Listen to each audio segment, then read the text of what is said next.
Good afternoon. Good morning to Professor Nicolas Desadlier in Belgium, distinguished dignitaries, esteemed speakers, Dr. Vasan Kumar Timakapura, Dr. Harish, Professor M.S. Benjamin, scholars, ladies and gentlemen. It is my honor and privilege to welcome you to this one-day colloquium on the agriculture policy between European Union and India, organized by the Department of Studies in Law, University of Mysore, and National University of Advanced Legal Studies, NUALS, Kochi, India, and St. Louis University, Belgium. Agriculture stands as one of the crucial foundations for economic development, food security, and rural livelihoods across the globe. India and Europe, although diverse in socio-economics, and in terms of structure and policy mechanism, but share multiple common challenges, ranging from sustainability, climate change, subsidy reforms, market access, and protection of small and marginal farmers. With this, today, we are privileged to have with us distinguished professors and distinguished speakers, such as Dr. Agriculture Scientist, and Professor Nicolas, Professor Mini, and Professor G.B. Reddy, Honorable Vice Chancellor of NUALS, and Professor M.S. Benjamin, Chairman of Department of Studies in Law, Dean Faculty of Law, University of Mysore. Now, it is my privilege to invite Professor M.S. Benjamin to welcome the gathering, and we shall proceed the program from my end. Sir, over to you. Thank you, Mr. Bharat. Good afternoon to you all. It is with a great pleasure and a sense of purpose that I welcome you all to this important one-day colloquium on India-EU agricultural policy frameworks, conducted by the Department of Law, University of Mysore, in collaboration with the NUALS, Kochi, Kerala, St. Louis University, Brussels, Belgium. Distinguished guest, Professor N.K. Lokanath, Honorable Vice Chancellor, University of Mysore, in his absentia, Professor G. Reddy, sir, Vice Chancellor, NUALS, respected speakers, Professor Nicolas D. Sedalier, Dr. Vasanta Kumar Timakapura, Professor T.N. Venkata Reddy, invited delegates, esteemed faculty members, dear participants, and ladies and gentlemen. Agriculture is not an industry. It is a lifeline sector for sustainability of our rural areas. It is still backbone of the Indian economy. Agriculture policy is a framework established by the government to address issues relating to agriculture. It not only aims to boost agricultural production, enhance productivity, and improve farmers' livelihood. It also focuses on modernizing agricultural practices, environmental protection, agricultural research and development, and streamlining or removing administrative hurdles that hinder agricultural progress. In 2000, India launched a new agricultural policy with the target of achieving a more than 4% annual growth rate in agriculture. It provides for the use of modern technology, private investment, price protection under WTO, and sustainable development. According to WTO Trade Statistical Review, India is one of the top 10 global agricultural exporters. Major countries who import agri and allied commodities are Indonesia, China, Australia, United States, Afghanistan, Thailand, Sri Lanka, Nepal, and so on.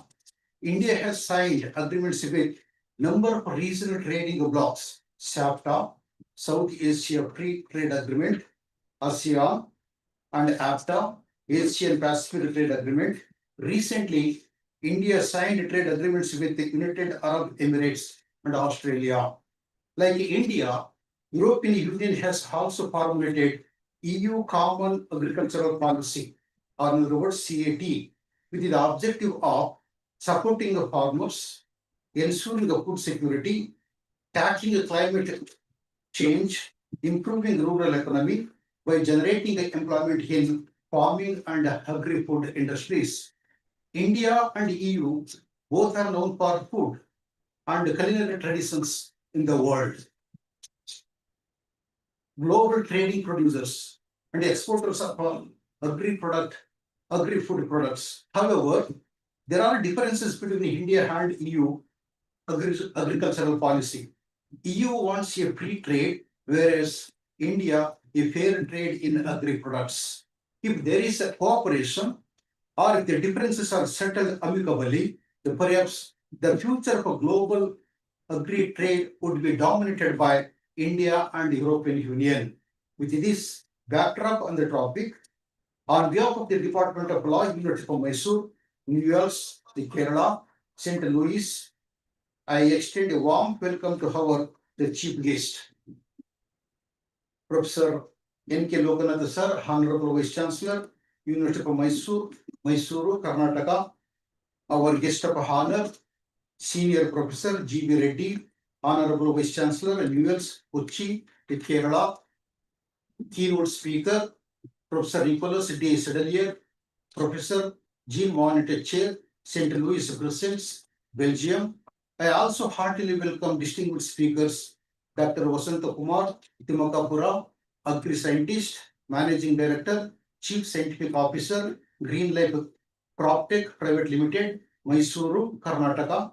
Professor T.N. Venkatareddy, University of Agricultural Sciences, Bengaluru, Karnataka. Professor S. Mini, Professor of Law, NUALS, Kochi, Kerala. To the program coordinator, Mr. Syed Uzrat, for his dedicated effort in organizing this webinar. A heartfelt welcome to each and every participant and members of the organizing committee. Once again, I warmly welcome you all to this important colloquium or deliberations. Thank you. Thank you, sir. Thank you so much. It is now my privilege to invite Professor G.B. Reddy to extend. Sir has, I'm sorry to inform you that, no, sir has some technical issues and he could not join. Right. So we shall proceed. I may request Professor Nicholas Disatlier to address the gathering.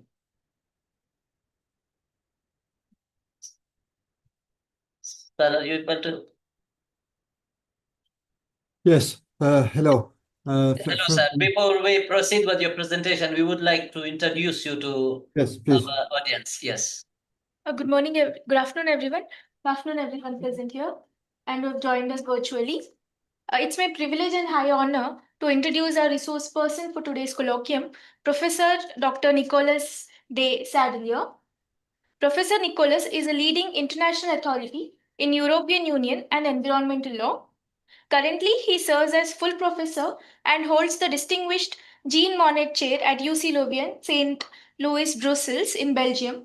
Additionally, he continues to share his expertise as part-time professor at the Université Catholique de Lyon. His academic career is defined by a truly global perspective. He has been awarded several prestigious research chairs, notably serving as the Marie Curie Chair on Risk Assessment and Risk Management at the University of Oslo and Chemical Law.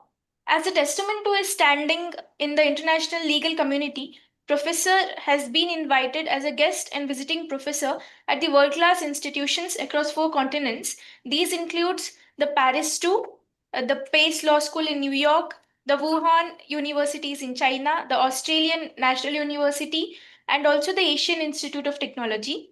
So beyond the classroom, professor's expertise is deeply rooted in practice and practical knowledge. He's a former barrister at Brussels Bar and has served as a consultant for European Commission's DG Environment.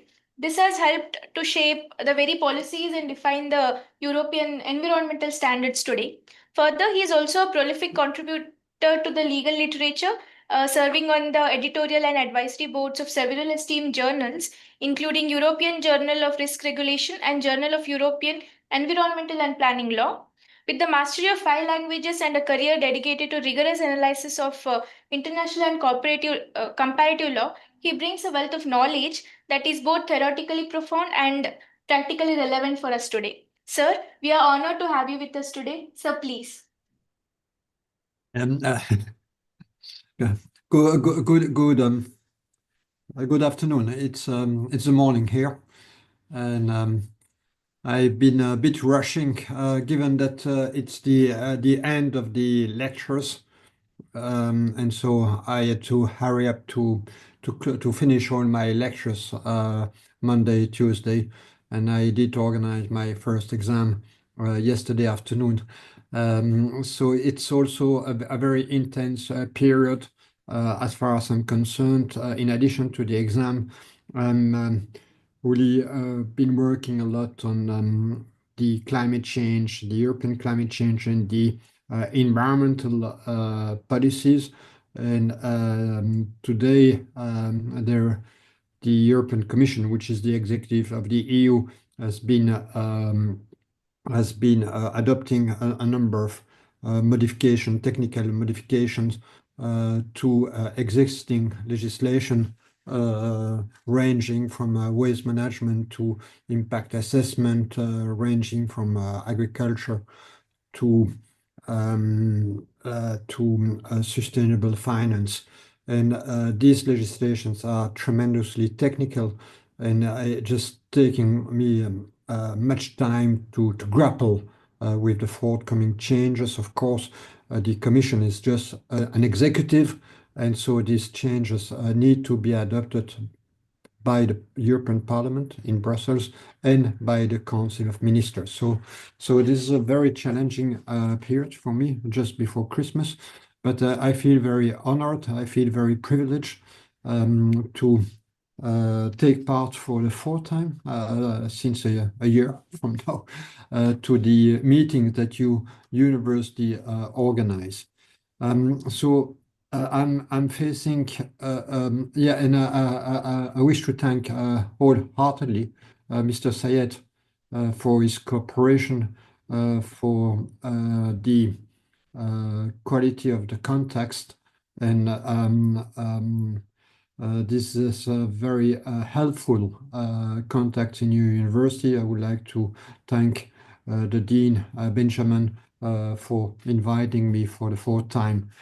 So in a nutshell, I will try to summarize the main trends, the main structure of the common agricultural policy, and emphasize the interaction, the links with climate change, as well as with environmental issues. And as it was just stressed by the previous speakers, European farmers, but also European communities do face, in rural areas, do face changes ranging from pollution from pesticides, microplastic, to soil erosion, and to either severe floodings and severe droughts. And so just in this year, European countries have been losing more than 1 million hectares of forest. And the forestry sector is also part of the agricultural sector. Can you see my slides? Sir, we're not able to see. Can you reshare? I try and Yes. share. Yes, we are able to see, sir. Yes. Yes, sir. Yes. Given the sheer complexity of the matter, Yes, sir, yes. the co-host. It's fine. Yes. So given the sheer complexity of the matter, I will take time to comment. At the outset, agricultural practices in Europe are extremely diverse. So be it in terms of agricultural products or farm structures, the farming sector is highly heterogeneous, and it's characterized by significant economic disparities.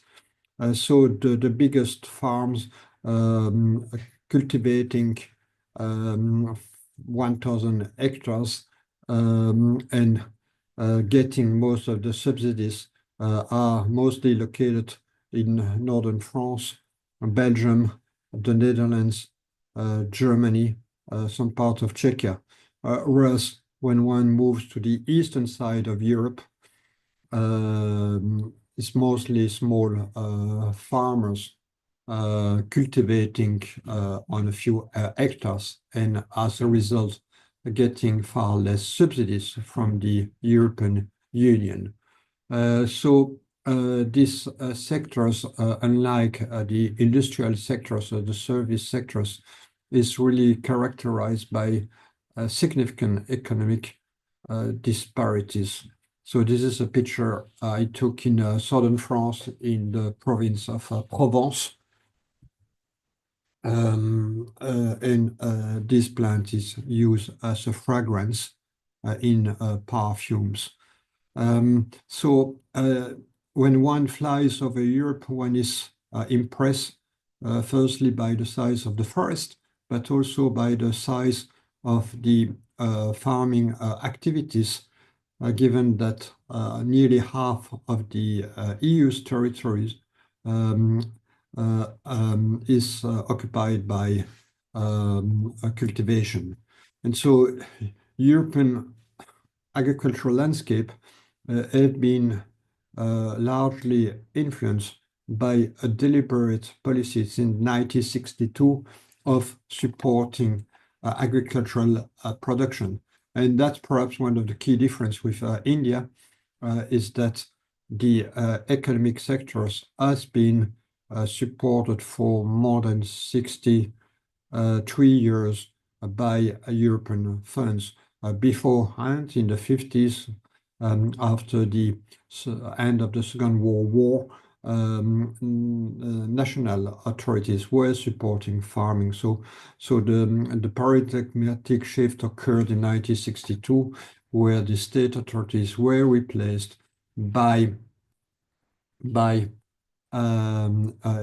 European economic support. So these supports led to the mechanizations of agriculture, and the consequence has been a sharp decrease in the number of farmers and farmers. So in Belgium, we see progressively farmers getting older and not being replaced by younger farmers, smaller farms disappearing and being replaced by much huger farms. And so this is resulting in increasing the amount of land subject to intensive farming. And intensive farming, as a matter of course, is giving rise to soil erosion, to destruction of wildlife and wilderness, but also to spreading of chemicals. And so in different parts of Europe, the environmental reports highlight that the environmental situation is deteriorating. I will come back to the climate change issues. Since 20 years, farmers do face significant crisis, debt crisis. So the mechanizations of agriculture led farmers to obtain loans to purchase fertilizers, to purchase tractors, to increase their farms. And as a result, many farmers are highly indebted. In addition, there is this social crisis. Yes, 2 days ago, I was giving with my colleague lectures on labor law and the maximum hours per week in Belgium. So that's the Belgian law, labor standards. It's 40 hours a week. Many farmers in my countries work more than 75 hours a week. My nephew, Oddbjörn, is a farmer. He owns 33 cows, and he told me this summer that he was working on average 75 hours a week, given that he's expanding his farm. And so it means that the farming economy is far less attractive to young persons who prefer to have more leisure time and to be an employee in a municipality or in a bank.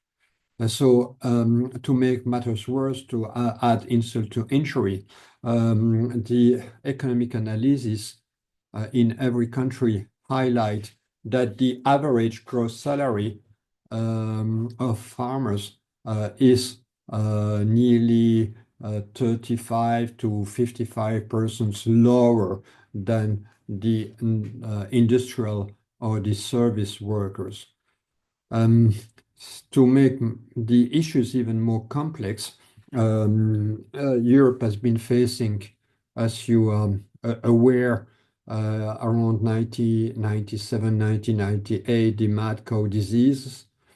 It's facing also different pandemics that oblige the farmers to kill their pigs, their cows, their chickens.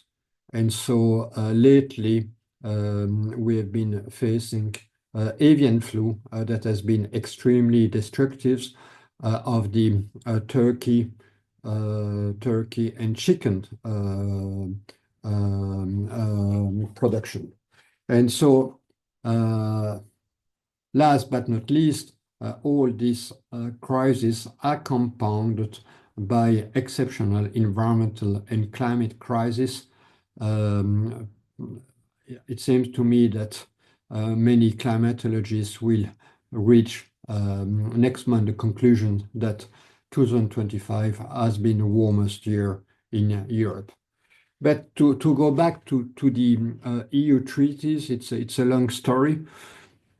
It's also a bit a family story because my father was a director in the European Commission in DG Research.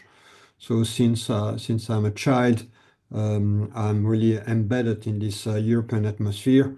And in addition, I've been lecturing and working with EU issues since the beginning of my career in the 1980s.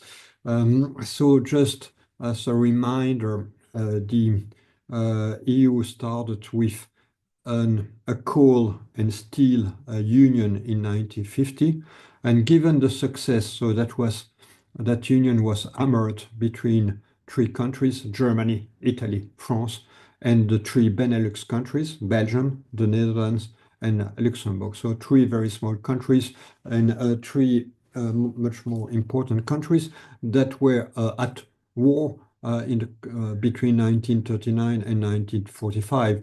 So the first union on steel and coal was a significant success because former enemies were just 15 years after the end of the war, to which India took part. And we should be grateful to the intervention of the Indian troops which liberate Europe, led really to pave new ways. And just 7 years after the Steel and Coal Union, the 6 countries decided to embark on a new adventure in concluding a treaty on economics integration. So that's 1957 country was called the European Economic Treaty. And so this European Economic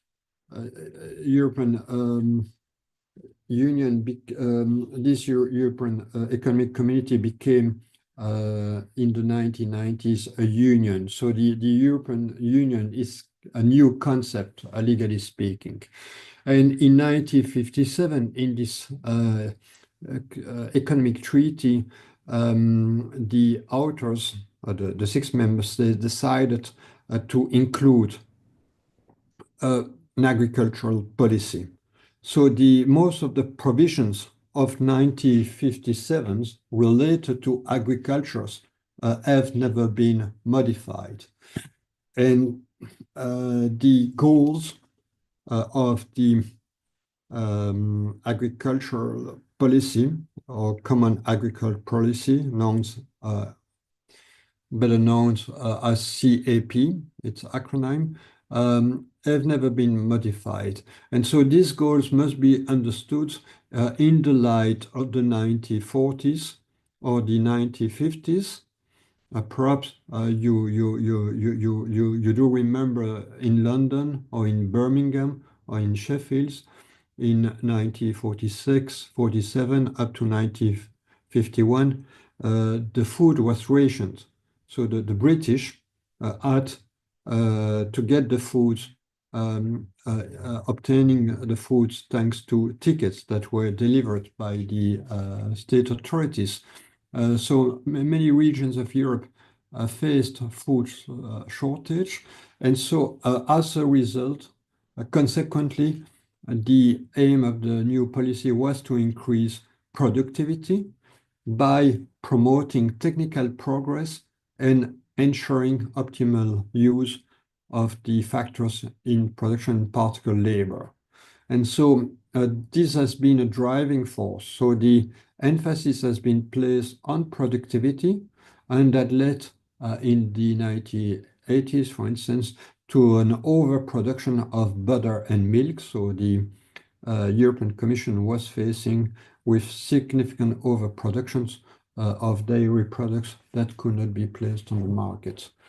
The underlying idea was also somewhat social, to ensure a fair standard of living for the farmers, but also to stabilize markets. So farmers are likely to be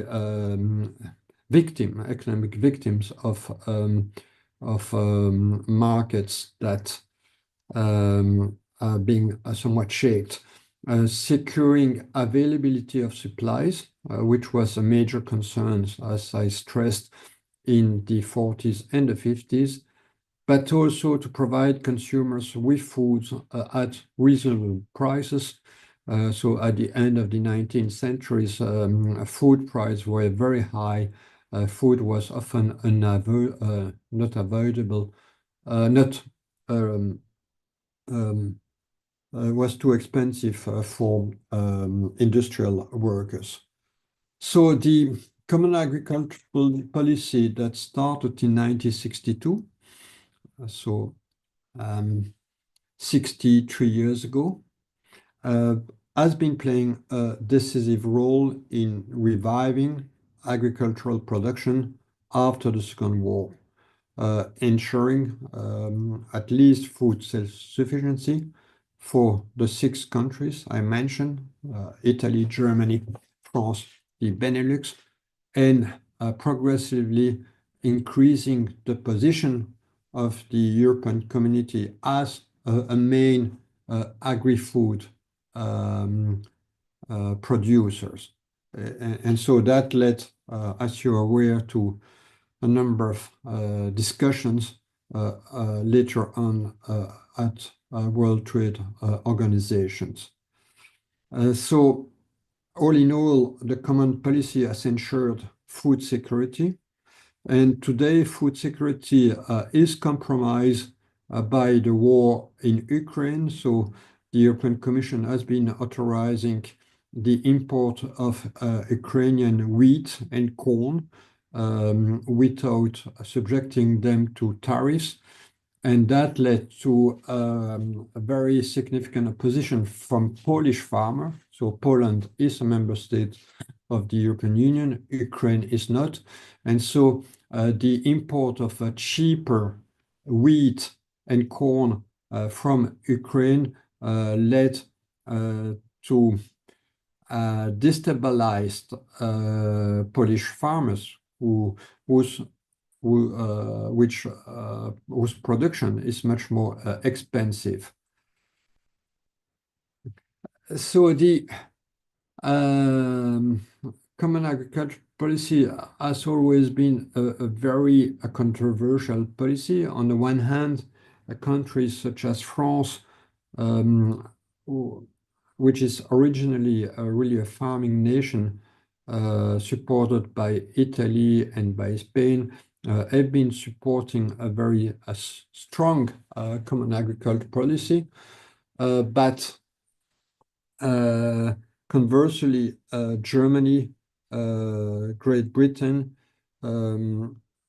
countries that were more industrialized, supported the curtailment of the common agriculture policy. So Europe has always been divided between more industrialized nations wishing to curtail, to diminish the spending for agriculture, whereas more agricultural nations have been supporting. And so the issues was already complex when we were 6 countries. Today, it's a club of 27 countries, and new countries might join in 4 or 5 years. That will be Albania and Montenegro, with a significant number of farmers. But that being said, the budget for the agriculture policy that accounted in the 1980s for 2/3 of the EU budget has steadily declined. And in 2007, that budget amount to a 37 budget of the EU. There are a number of reasons for this. The EU is in charge of other policies. As a matter of fact, in the 1980s, the EU was not really in charge of foreign and defense policies. Today, in Brussels, what really matters is the foreign policy, or it's the global trade policy and the security and defense policy. So that explains that there are more expenses related to various policies, and that's leading to a diminution of the part of the budget dedicated to support farmer. But nevertheless, if I apply a financial criteria, it is still agriculture is still the EU most important policy. So this is far from negligible.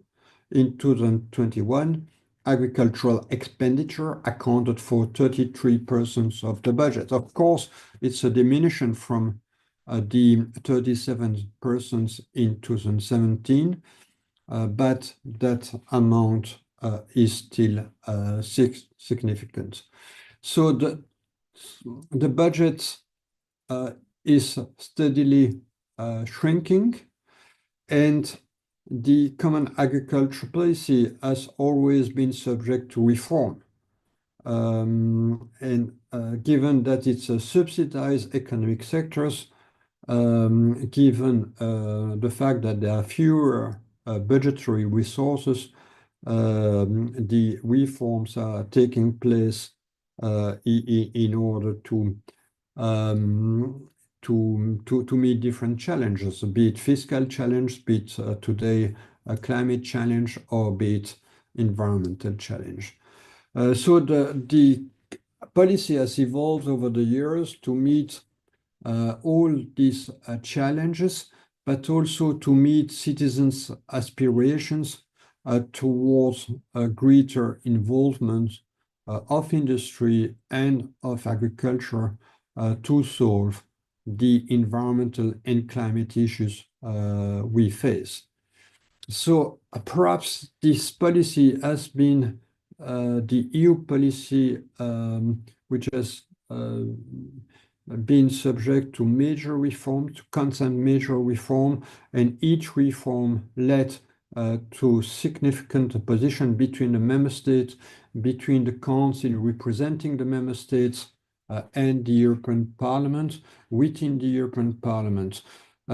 So in 1 minute, a major demonstration will start close to my university, and 10,000 farmers and their trucks and their tractors will join the demonstration. The farmers are coming from all over Europe, and they will march to the buildings of the European Parliament and the European Council.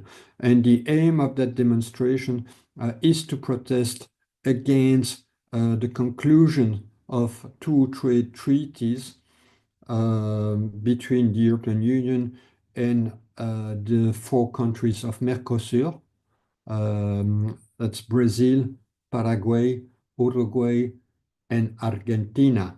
And so farmers are claiming that they've been sacrificed to the German industries. These 2 treaties should offer the German car companies, the German chemical companies, huge opportunities to export their products to Brazil or to Argentina, but conversely, they will be cheaper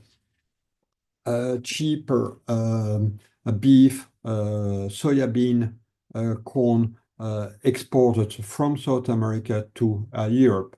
And so many farmers do fear that the conclusions and the entry into force of these 2 treaties will be an additional pressure, an additional economic pressure that cannot compete.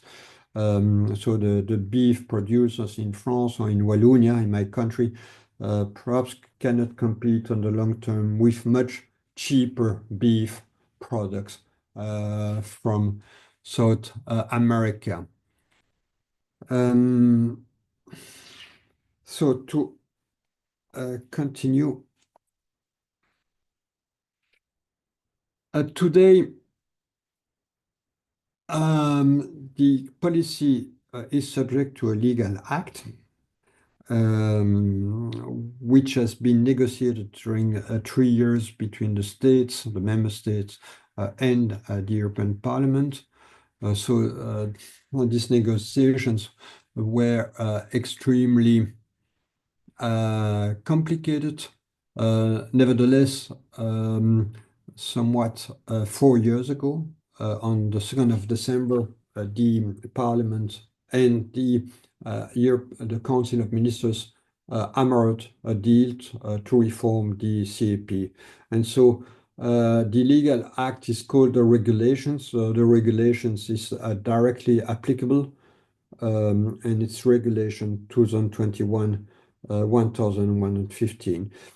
So it's nearly 250 pages long regulations. The provisions are quite complex. There were a number of significant changes I will emphasize. The new CAP that will last until next year, 2027, 1st January 2027, aims at achieving different objectives.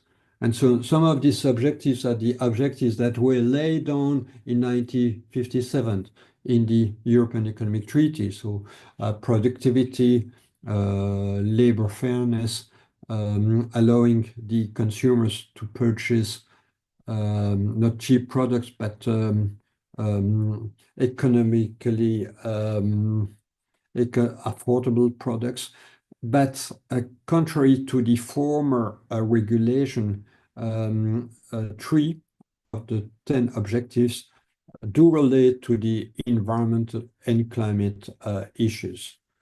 And so the regulation is not changing the ways in which the spending unfolds. And the spending unfolds, I will come back to this, according to conditionalities, to direct payments to farmers that are conditionalized, and spending targets in the field of rural development. In addition, the new policy is subject to three principles. A principle of subsidiarity, and that's a significant change because the powers have been concentrated in my hometown, Brussels, which is the seat of the European Commission. And so the whole policy has been under the control of the Department of Agriculture of the European policy, and they look very closely at the ways in which the budgets were spent. And so the subsidiarity means that member states could be better placed than the European Commission in Brussels to define, to fine-tune, to determine the support measures according to the regional or local circumstances and the specific nature of agricultural activities. So rice production in Catalonia, in Spain, is completely different from reindeer production in Lapland, in northern Finland or northern Sweden. So the contrast is somewhat significant.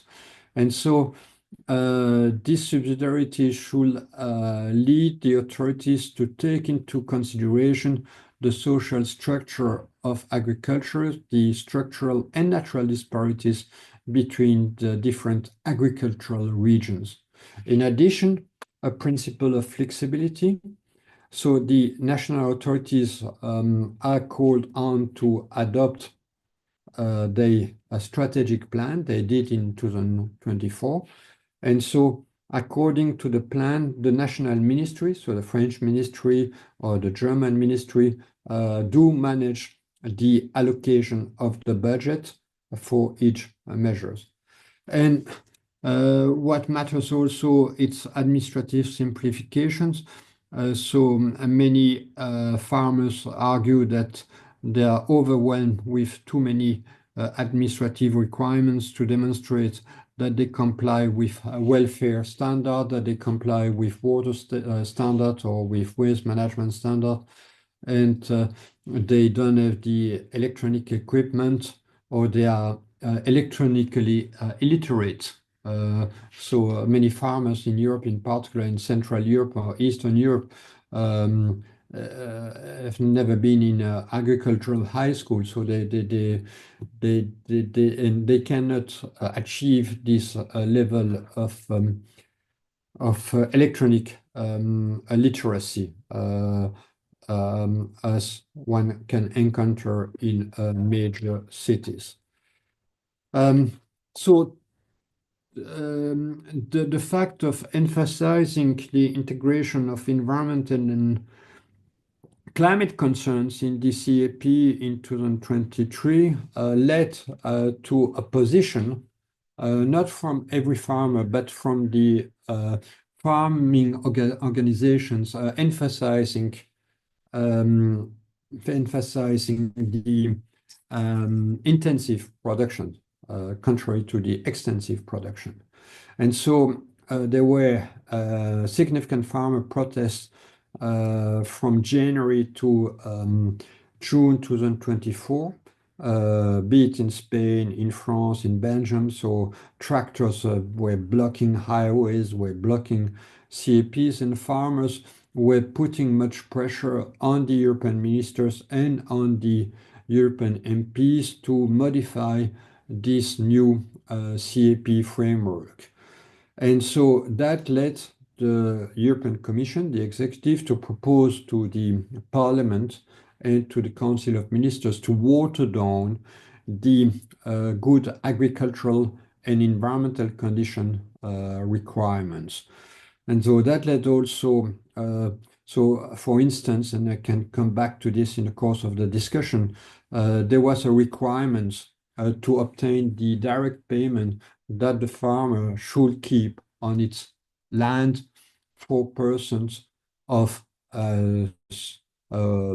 walls, of traditional fences, of marshlands, of peat bogs, of trees, to avoid completely naked soils that are subject to land erosion.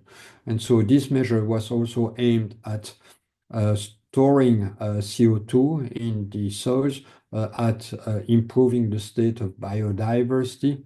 But this measure was cancelled, was abrogated. To make matters worse, or to add insult to injury, the lawmaker decide to abrogate the controls and the penalties for the small farmers. And small farmers account for 65% of the beneficiaries of the funds. So that means that small farmers can give rise to very serious pollution in placing wrongly at the wrong place the pesticides, spreading wrongly the pesticides at the wrong time of the year, or in not controlling waste management, or in killing or destroying rare plants or rare birds or rare mammals. And so it means that there is no control. So the farmer is getting the money for safeguarding the environment, but there is no control whether he's doing the job. And so that did not lead to discussions. So now I'm coming to the structures of the financing. So the agriculture policy for somewhat 30 years is reckoning upon two kind of budgetary instruments. On the one hand, direct payments to farmers, which operate in the form of an income guarantee. So the payment is coming from EU funds. And the EU fund is distributed to the different Ministry of Agriculture, to the 27 ministries. And then the ministerial department, distribute the funds to the farmers according to the nature of the production and according to the number of hectares of farmlands are being cultivated. On the other hand, with respect to rural development, there are optional subsidies that are granted for the completion of a given project. So the direct payment is related to the agricultural output, to the production, whereas the subsidies that's co-financed by an EU fund and by national funds are granted to completing a new farm, to complete a new management structure, to complete a specific rural project. And so the ways in which these instruments unfold is defined in the national strategic plans. And so the budgets recounts upon two funds: the European Agriculture Guarantee Fund, that's providing the support, direct support to the farmers. And in current price, this fund amounts to nearly 200 billion euros. And besides, the European Agricultural Fund for Rural Development, that was financing with the national authorities rural development projects. It's much smaller. It's 1/3 of the size of the first fund. It amounts for the 7 years period, 2021 to 27, up to 95 billion euros. Of course, these funds are distributed among the 27 countries where the situation differ significantly. So the first pillar, so that encompass the direct funding of farmers, has been evolving from a system guaranteeing food price. So at the outset, the food prices were stabilized in order to sustain the farmers, and for 25 years, the system shifted into supporting directly the farmers regarding their production. So it's a direct aid to farmers, and it's calculated among other factors on the basis of the number of hectares cultivated, as this picture I took in not far from Brussels is highlighting. So this approach, this budgetary approach has not been called into question, and perhaps won't be called into questions. It still remain the essential elements in ensuring fair income for farmers. So in order to obtain these funds, the farmers are subject to eco-conditionality measures. So they have to respect environmental, food safety, phytosanitary, and animal welfare standards. And in case they don't comply with these standards, most of these standards have been decided at EU level, they will penalize. So their payments won't be cancelled, but their payment will be reduced. So for instance, a farmer operating a poultry farm in Western Flanders with 300,000 chicken, not complying with the regulation standards on the animal health of the chicken, will, in case its farm is being controlled, in case the civil servants realize that is not complying with the EU standards, the payment will be reduced. So of course the question is whether there's a sufficient number of controls, whether the controls are throughout, and whether the national department, the national agricultural department are ready to penalize the farmers.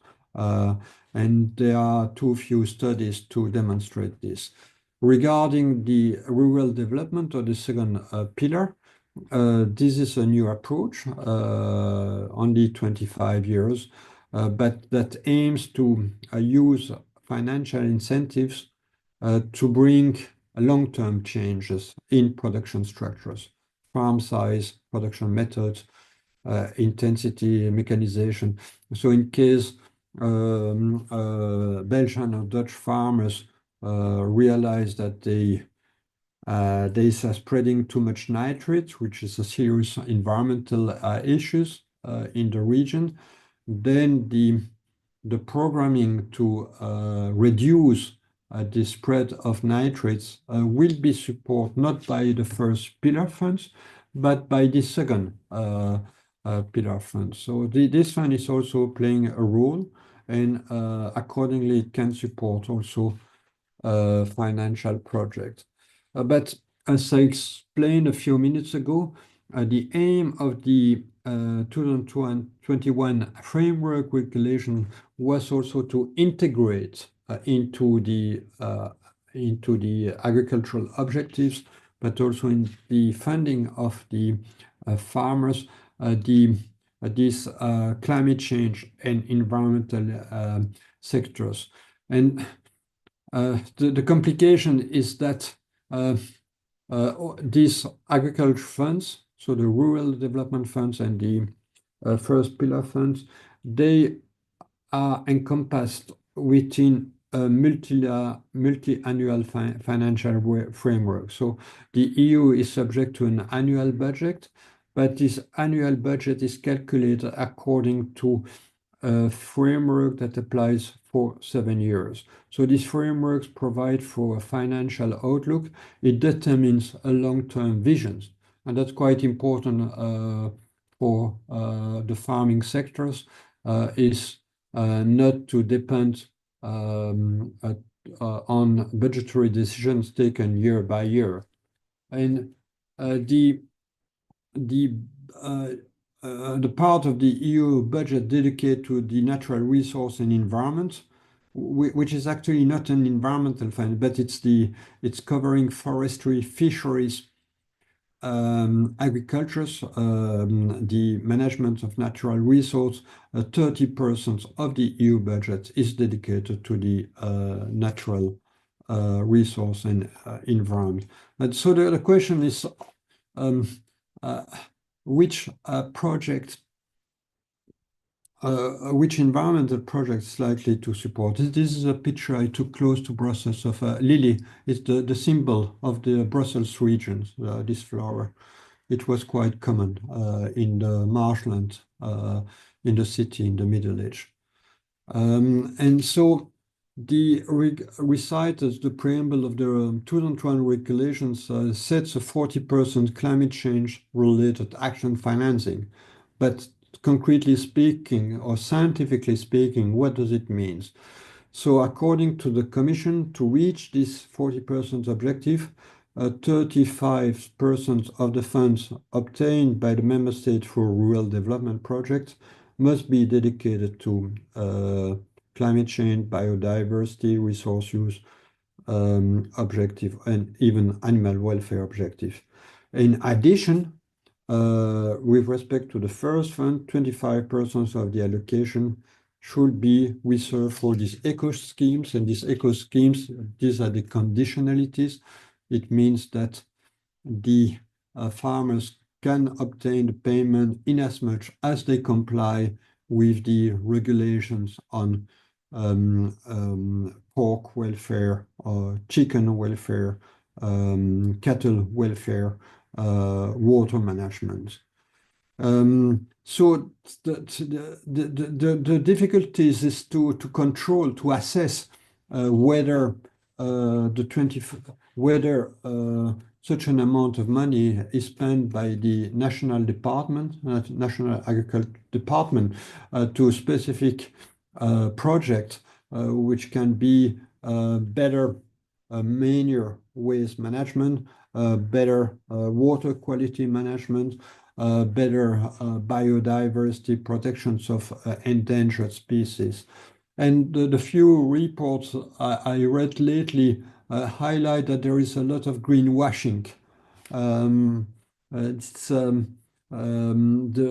It's very difficult to determine whether the agriculture contribute really to storing the CO2 in the land, in case the emphasis is placed on very intensive agriculture, which is this part of which is the case in this part of Europe. There is much CO2 being emitted in the stratosphere. But with respect to the agriculture in southern Italy, in Romania, in Bulgaria, where there are only very small farms, these farming activities contribute to the destroying of climate change. So these pictures I took in rural areas in northern Belgium, Flanders, in southern Belgium, Wallonia, where the farmers do obtain, in addition to the EU eco schemes, support from the regional environmental departments to keep wildlife habitats. And so this is really highlighting, just in a small country as Belgium, the diversity of landscape, and this landscape has been shaped by agriculture. This is one of the criticisms of the European Court of Auditors. The European Court of Auditors is not based in Brussels, it's based 200 kilometers south of here in Luxembourg. And the court looked at the ways in which the budgets are being spent, and looking at the 100 billion of funds distributed during the 2014-2020 climate action. So that was under the former policy. They are taking the view that these funds had a little impact on agricultural emissions. So most mitigation measures have low potential to mitigate climate change, and the measures are not up to the challenges we do face. So this is a picture in one of the the less populated departments of France in the Ardennes. It's close to the Belgian border. And this is really highlighting a very traditional agricultural landscape that was quite common up to the 1960s, mostly with small cattle herds. But closer to Brussels, the landscape is completely transformed. So as a matter of fact, this is an ideal place to store the carbon, to maintain biodiversity, to enhance landscape diversity, but also to promote ecotourism. So what are the challenges? These challenges have always been numerous. Most of the challenges that were already present when the 2021 framework regulation was negotiated are still there. It seems to me that the biodiversity challenge is really worsening, and more species of birds, of mammals, of insects do disappear from farmland areas. Some farmland areas for chemicals are becoming really desert. Erosion is a very serious challenge. So it's not only some parts of Western Africa or Central India that's subject to erosion. Global food security is compounded by the war in Ukraine. And for the very first time, France is importing more food that it's exporting. So France has really been one of the major nations in Europe to export food and foodstuff. And today it's somewhat the contrary. And so the EU is really facing a crisis regarding its strategic autonomy. You are aware that the war in Ukraine that started in February 2022, nearly 4 years by now, has a major economic, social, political impact because it's next door. And next to it,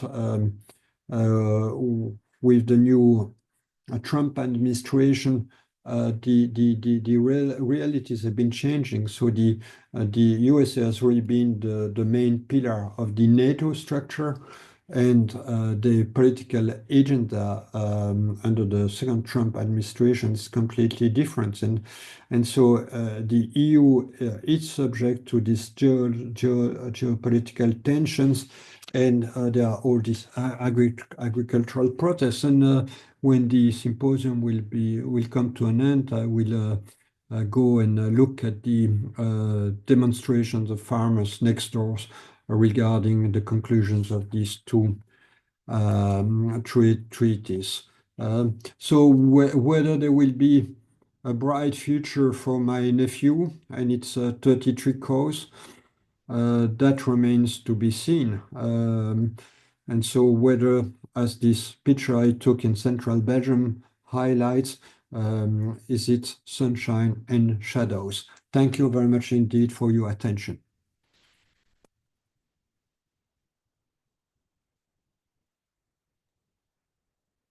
Thank you, sir. Thank you so much for such a deliberative discussion. And we are really privileged to have you with us with this program, despite you having busy schedule. Now, we're moving ahead. It is a great privilege, a distinguished speaker, Dr. Vasan Kumar Thimakapura, agri-scientist, managing director, chief scientist. And before we proceed, sir, with you, we would like to introduce you to our audience.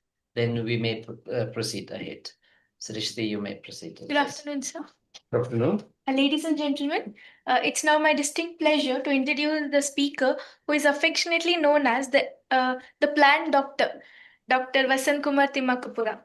Dr. Thimakapura holds PhD in applied botany and biotechnology from the University of Mysore. With a career spanning over 40 years, Sir has established himself as an internationally recognized authority in plant pathology. Sir's scientific rigor is backed by extensive research in screening for complex fungal, bacterial, and viral diseases, across vast range of vegetable crops from tomatoes and okras to melon and sweet peppers. What makes Sir's journey truly remarkable is his transition from academia to the field. Driven by deep commitment to farmers' welfare, Sir chose to leave his role as a university professor to become a social entrepreneur. As a managing director and chief scientific officer of Green Life Corpotech, Sir has focused on creating social business models that prioritize farmer success over pure profit. A prime example of his innovation is the development of Python tea, an organic plant tonic that has significantly boosted both the productivity and quality of cultivation. So, Dr. Timakapura's expertise is not limited by borders. Sir has traveled over 25 countries to study diverse agricultural systems and has represented India at prestigious international forums, including International Congress of Plant Pathology and also symposiums in Taiwan. Sir is also a celebrated author of his book titled Plant Doctor, and it has become an essential manual for farmers and students alike. It offers practical, field-tested guidance on diagnosing and managing plant health. And as a fellow of Indian Pathological Society, Sir is a rare individual who combines the precision of top tier scientist with the heart of social worker. Sir, we are really pleased to have you here with us today. The floor is yours. Thank you very much. Yes, sir. Oh, your screen is shared, right?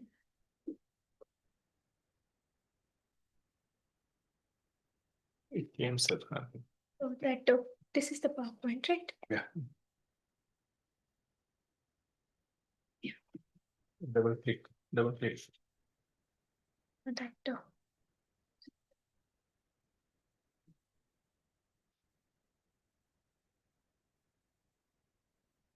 I'm sure. Sure. It came, sir. Display.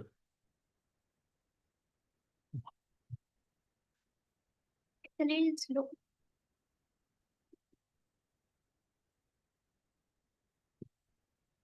Share again. Just check whether it's share. A little slow. Okay. Shall I go? I'll try.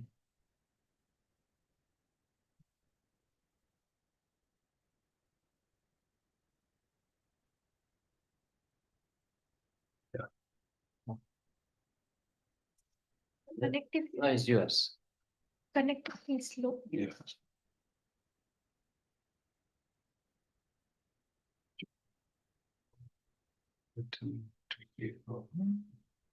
How about share from Sir? Sir can share the. And we can. Let's go.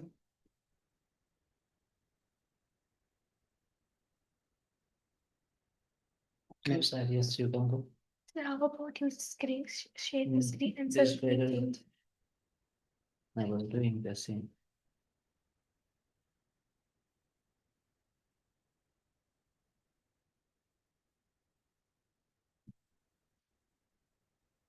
In face challenge last time. Share. And last Very slow. just a minute. Just a minute. You make it.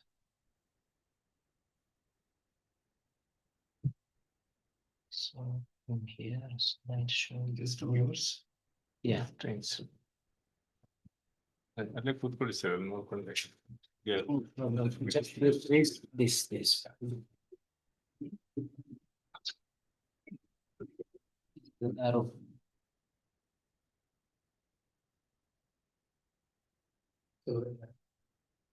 Okay. Sorry for that. Good afternoon, all of you. Professor Benjamin, Professor Nicholas, and Dr.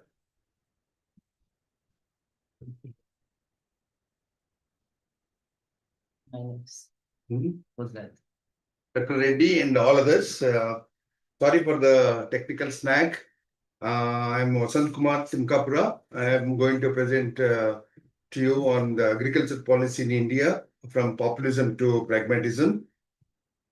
As you all know, food is the first and the most basic need, and the COVID and lockdowns and has given to understanding that we can live without anything, but not without food. And this food is produced not in the factories, but in the farms and by the farmers. And it means no farmer, no future. So food is not just a thing to eat, but for a country, it can be a weapon. It is strength, it is peace, and it is freedom and sovereignty. And India faced a lot of food shortage problems before Green Revolution, and there was a situation called ship-to-mouth situation before 1960s, which I have personally experienced.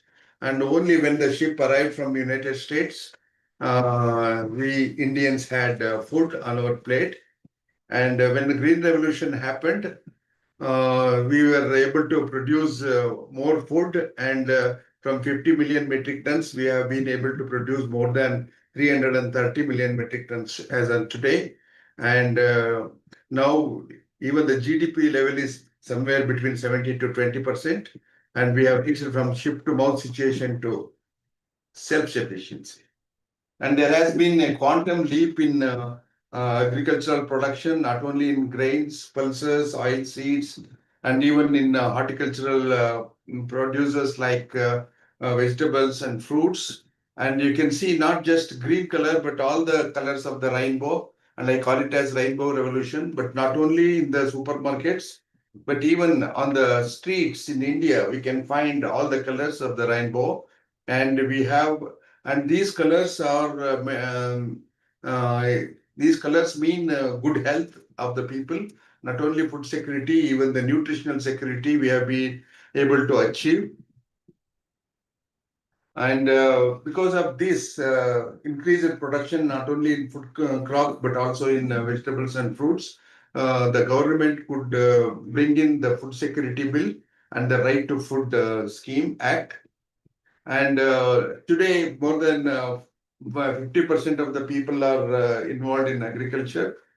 And we are the second, we are number one in many crops, and we are the second largest producer in rice, wheat, groundnut, etc.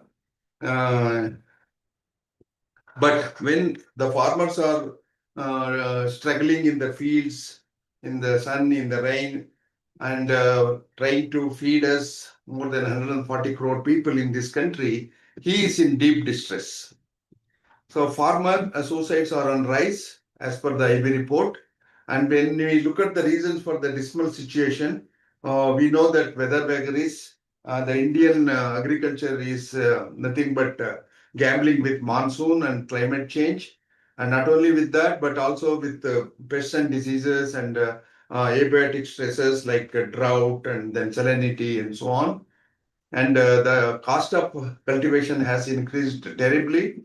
And farmers, because of lack of their financial literacy, they divert their loan amount obtained from the banks to various other unproductive reasons. And the prices are highly volatile here. And of course, in many countries also it happens. And in India, middlemen are actually fleecing the farmers, and money lenders are also squeezing the farmers. And also, in addition to all these, even agricultural policies of India are not in favor of farmer.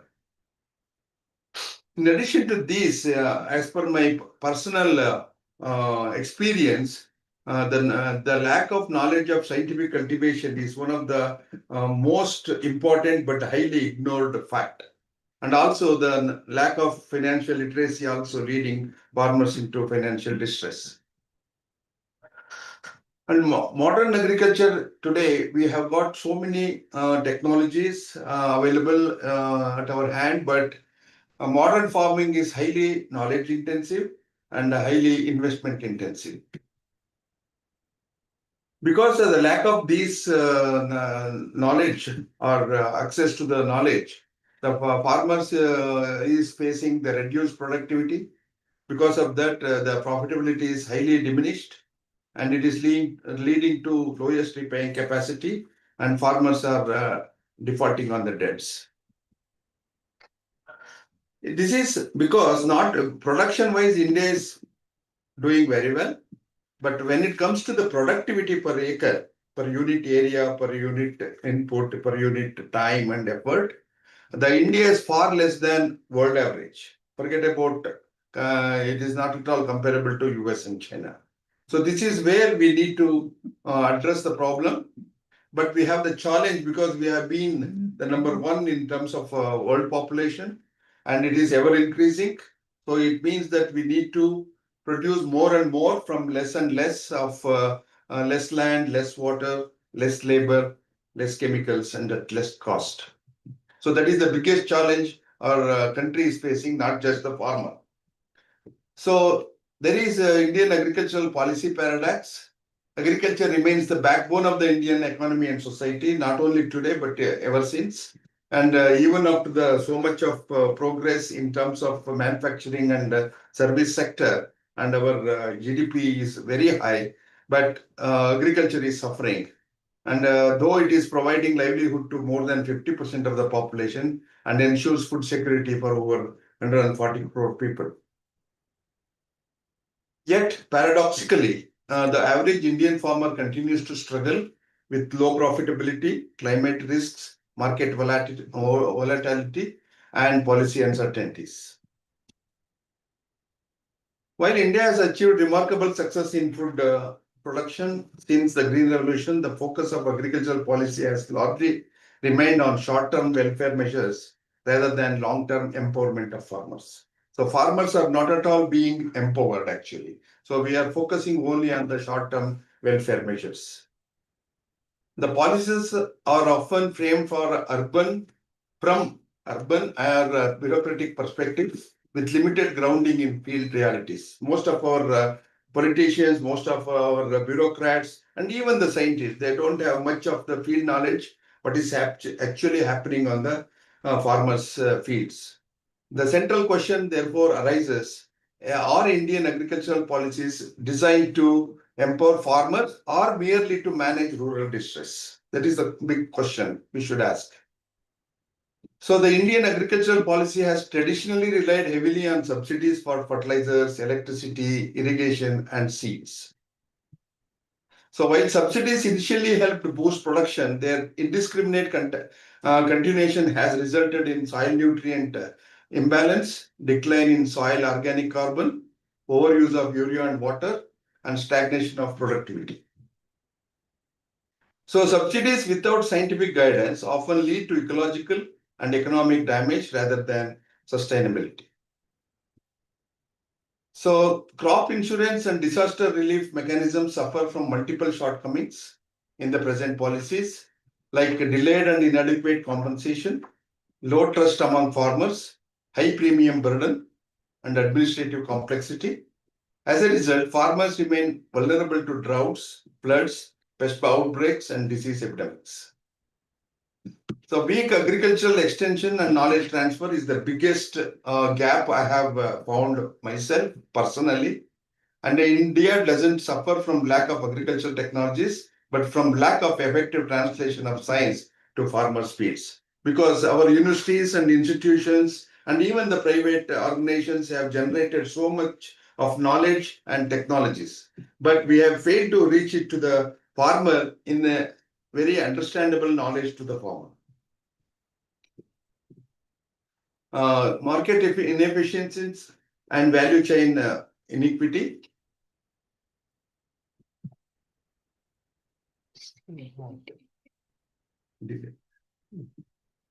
Farmers are the primary producers, but the least beneficiaries in the agricultural value chain. That is the point to be noted by everyone. The challenges include limited MSP coverage because only 10 to 14 crops are covered under MSP, and price volatility is the biggest problem.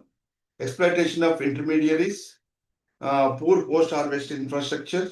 This discourages diversification and innovation at the farm level.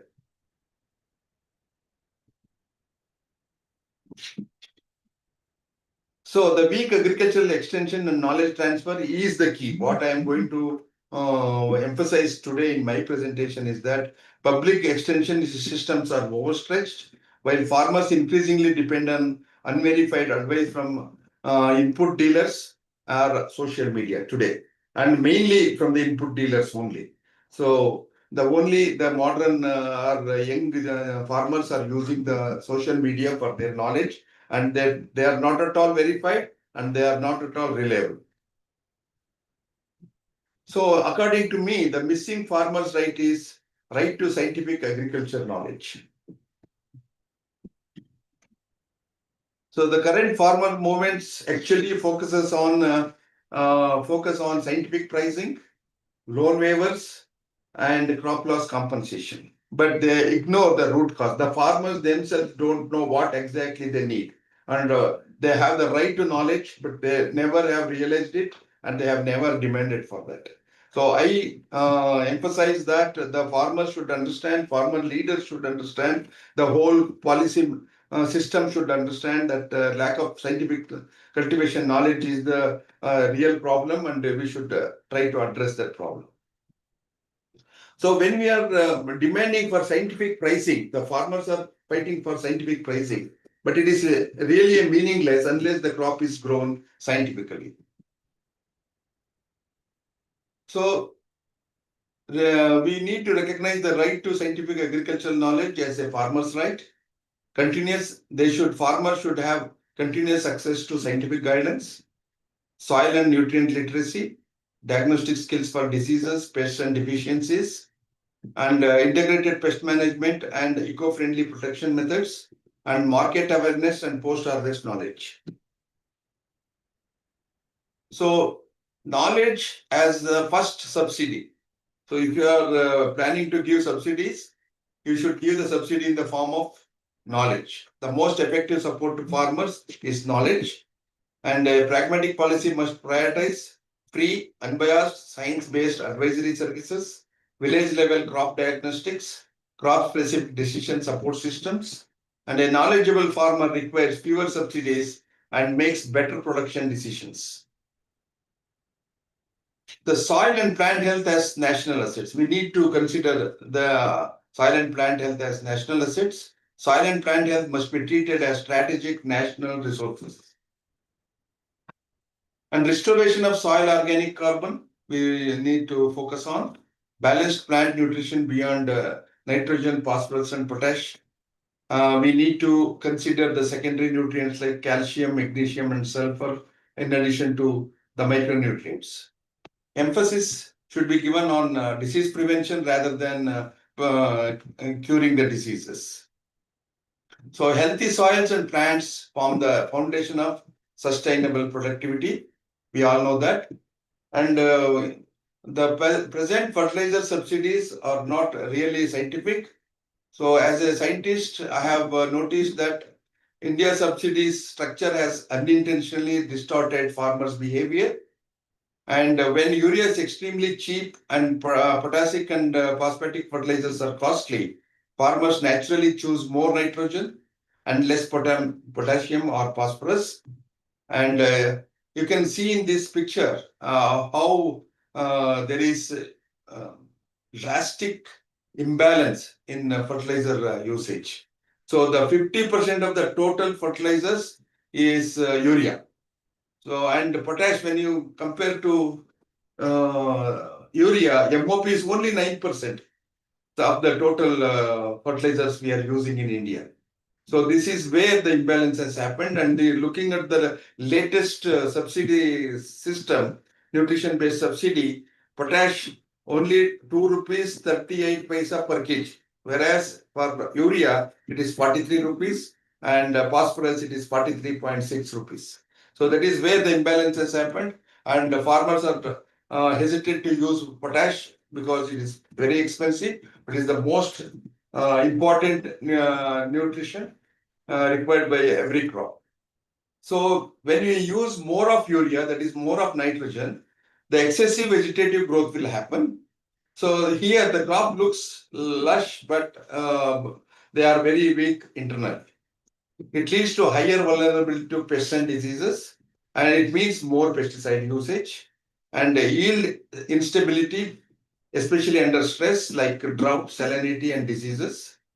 And soil health is declining because of imbalanced nutrition. Soil organic carbon is depleting and the nutrient mining is increasing. So it is also causing environmental damage like nitrate leaching and water pollution. And it is leading to economic loss. Farmers spend more later on disease and pest control. When they save on potash fertilizers, they spend more on disease and insect control. In short, India has moved from under-fertilization to misfertilization. So nitrogen, phosphorus, and potassium have complementary roles. Nitrogen is for growth, phosphorus is for energy and roots, potassium is for immunity, stress tolerance.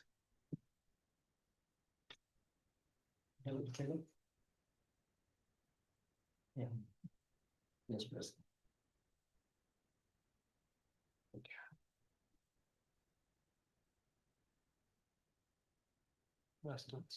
Yeah. So potassium actually is the most important nutrition in terms of provider of immunity, stress tolerance, and quality of produce. So ignoring one is like feeding a child only rice without vegetables or proteins. The growth happens, but immunity collapses. This is what exactly is happening in our crops.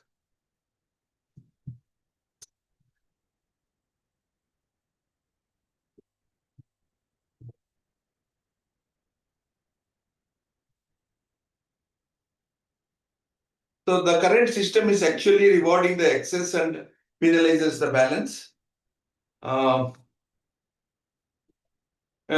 correct this, actually subsidies must shift from products to nutrient-based equity and encourage site-specific nutrient management, promote soil testing and micronutrient inclusion, and support organic carbon building practices like compost, cover crops, biostimulants, oil cakes, etc., etc. And farmers should be empowered with knowledge, not just cheaper inputs. So the larger impact is fixing this will not only improve productivity, but also it because of the when you correct the balance of the fertilizers, it will lead to reduction in chemical pesticide dependence. It will improve farmer profitability. It will enhance national food and nutritional security, and it will restore degraded soils and ecosystems. And this is one of the simplest reforms that can create largest ecological and economic impact.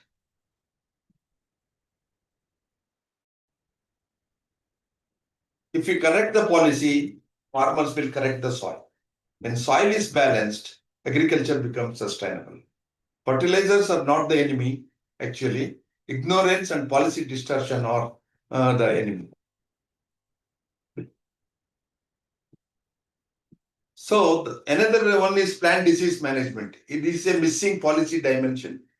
Plant diseases, especially viral diseases and root rots and wilt, cause enormous economic losses because we don't have any practical solutions to contain these diseases.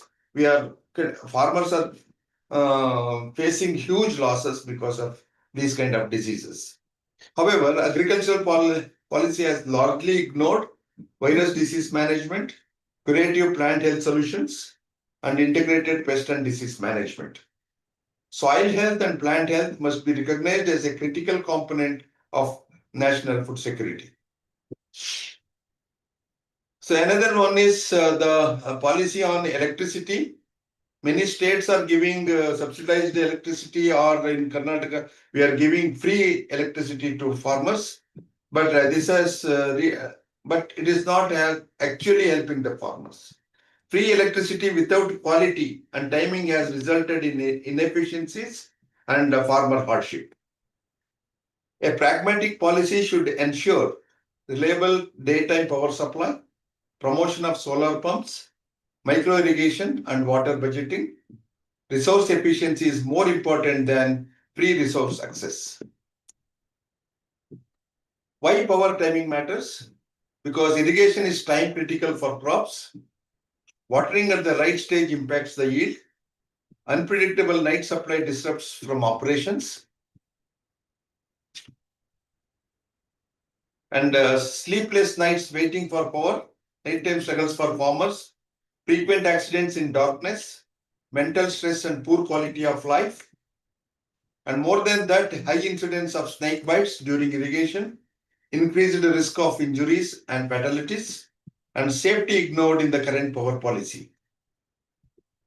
So disparity in power access. Industries receive reliable daytime supply. Farmers depend on leftover off-peak hours. Shows misplaced priority despite farmers feeding the nation. The myth of free electricity. Actually, it is not free. Farmers pay through risks. Grid stress and transfer failures increase, and free supply doesn't equal reliable supply. So what farmers actually need is reliable daytime power for irrigation, fair and affordable for not merely free. Dignity and safety in farming operations should be taken into consideration. And solar agriculture it is the best sustainable solution.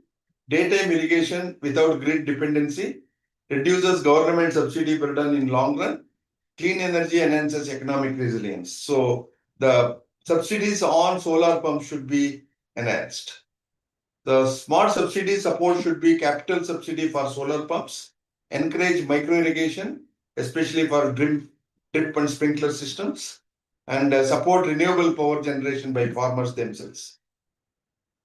So there are many economic and social benefits like higher crop productivity with the timely irrigation, reduced accidents and health burden, and energy self-reliance for farmers and the nation. So the national action plan should be dedicated agricultural feeders. It should have dedicated agricultural feeders and solar pump promotion and financing, farmer-centric power reforms.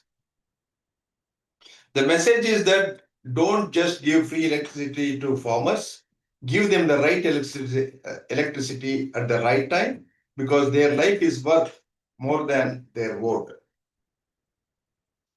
So coming to insurance, farmers are not beneficiaries. They are producers, they are providers of food to the nation. India survives because its farmers feed more than 1.4 billion people in this country. Any support to them is an investment in food security, not an act of generosity.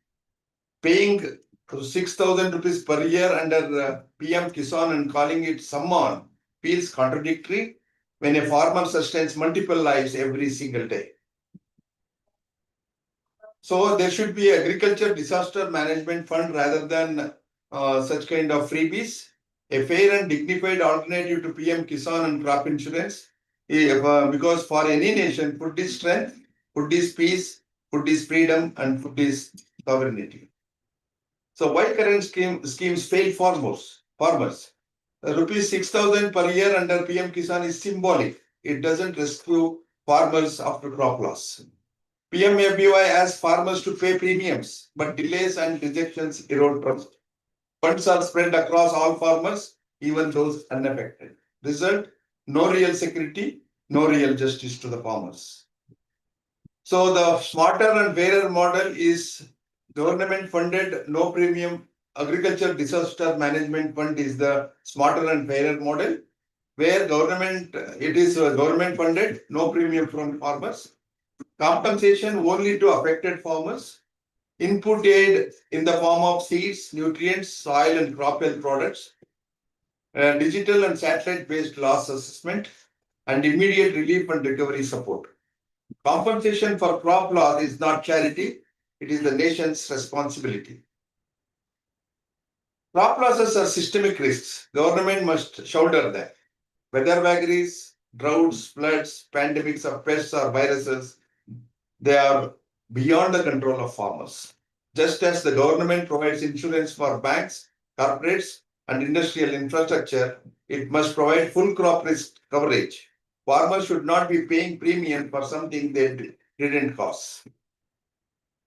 So, universal crop insurance where government pays 100% of premium, claims are fast, transparent, technology enabled, compensation equals real production cost plus reasonable profit. This alone can prevent farmer suicides, restore confidence, and ensure continuity of food production. Farmers must not be treated as receivers. They are not beggars, but they are our partners. Policies should shift from subsidy mindset to productivity mindset. Instead of 6,000 rupees cash transfer, imagine 10 to 15,000 per year per farmer on crop insurance, guaranteed cost plus price, free scientific crop management training, and residue-free and export-oriented cultivation support. This transforms respect into real opportunity. The role of grassroots innovators and private participation is ignored in this country. India's wealth of grassroots innovators and farmer-tested solutions. Policies must encourage non-inclusive technology dissemination, support field-proven innovations, reduce regulatory barriers for genuine innovators, and innovation must be nurtured where it emerges at the farmer's field. So policy recommendations from my personal side is that establish a national farmer knowledge vision, create an agriculture disaster management fund, set up a plant health authority of India, develop taluka level crop diagnostic laboratories, reform power and water delivery systems, and recognize and scale successful grassroots extension models. So I am not talking from my mind, but from my experience. Whatever suggestions I have given, they are really practical, not just theoretical. And to support my view, I want to show what I have done on the field in my limited capacities.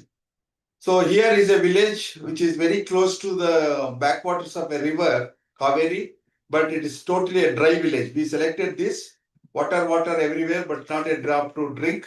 Cities are so near, but yet too far. That is the kind of situation this village was facing. And it was all empty fields and hungry people. So they were following very primitive methods of cultivation. They were growing a monocrop like chrysanthemum, and they didn't have enough water. And at a time, they could grow only 400 to 500 plants of chrysanthemum. And because of monocropping, there were severe soil-borne diseases, virus diseases, and so on. Because of this, the yields were so minimum, they didn't know what kind of fertilizers to apply and method of application, nothing they knew. And there was no source, even with the enough water, their yields were the minimum.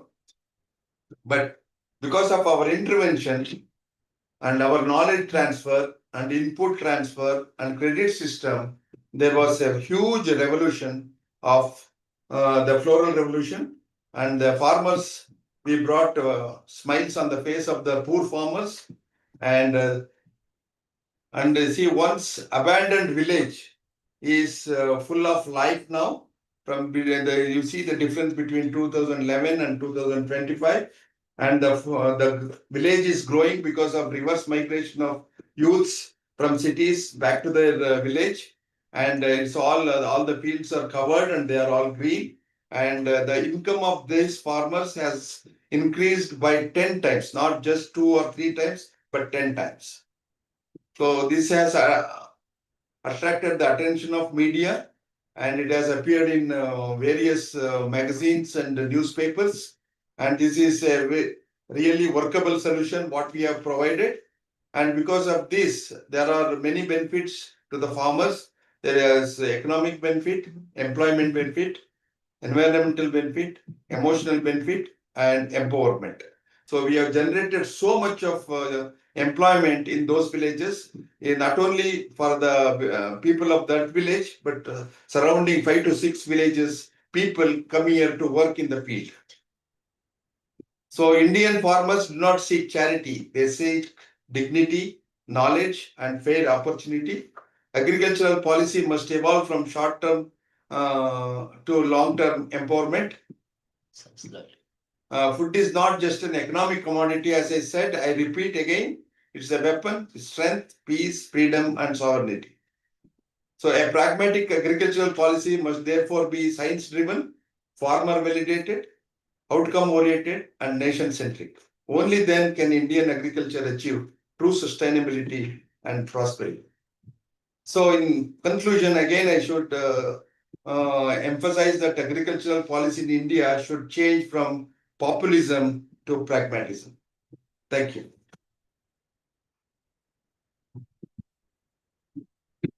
Thank you so much, sir, for your contribution for today's program and your contribution to the farmer's life. And this is really revolutionary. Thank you. Now, it is our privilege to invite our another distinguished speaker, Dr. T.A. Venkata Reddy, sir, from Agriculture University, Bangalore. Sir, before we proceed with you, we would like to introduce you to our audience. Then we proceed with our discourse. Good afternoon, sir. Good afternoon, everyone. It's my privilege to introduce a veteran leader in the field of agricultural economics and agribusiness management, Professor Dr. Venkata Reddy. Dr. Reddy is a retired professor from University of Agricultural Sciences, Bengaluru. Sir comes from a humble agricultural background from Kolar district. Sir has dedicated his entire career to the empowerment of farming communities and the modernization of agricultural marketing systems. Dr. Venkat Reddy's contributions to agricultural marketing and farmer producer organization, that is FPOs, are widely recognized across India. He is notably the founder, mentor, and advisor of the Srinivaspura Mango Farmer Producers Company, which is significant institutional development for farmers in Karnataka. Sir has also held a distinguished position of chair professor for the Karnataka State Agricultural Marketing Board and was instrumental in assisting Government of India in drafting rules for farm laws of 2020. Dr. Reddy's influence extends far beyond the university campus. Sir has served as a member of 12th Plan Evaluation Team for Indian Coffee Board and Quinquil Review Team for the Indian Institute of Seed Research. Sir has traveled 27 countries across 4 continents, bringing a global perspective into local agricultural challenges. As a master educator, Sir has delivered over 800 lectures at national training programs and has also been nominated twice for the ICAR Best Teacher Award. Throughout his career, Dr. Venkat Reddy has mentored over 150 postgraduates and PhD students, shaping the next generation of agricultural scientists and leaders. His commitment to social progress is further reflected in his decisions to institute an endowment merit scholarship specifically for rural girl students pursuing agribusiness. Today, Dr. Reddy continues to serve as a visiting faculty at the Institute of Agribusiness Management and acts as vital resource person for startups and entrepreneurship programs nationwide. Sir, we are truly fortunate to learn from a scholar like you and we are eager to hear from you, sir. Sir, please, the floor is yours. Milan, unmute him. Sir, you're not audible. Sir, we are not able to hear you. Just mute and mute once again. Yes. You have to unmute. Yes, you. Can you sir. hear me? Yes, sir. You are Ah. audible. At the outset, I thank Dr. Vasant Kumar Hasmi and Mysore University for giving me the opportunity to be with you to share some information and knowledge of my 50 years academic experience in the field of agriculture and agriculture marketing. Now, can I share my slides, Hasmi? Yes, sir. You can share.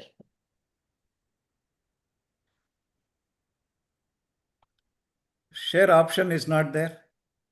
Sir, please check in the bottom of the screen. So, I've gone to the full screen, then share.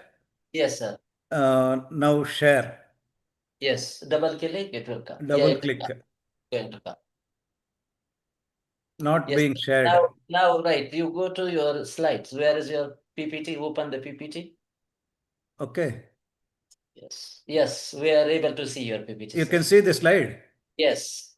Only Okay. thing is that you maximize your screen, it will come. Yes. Okay. I will go to the slideshow.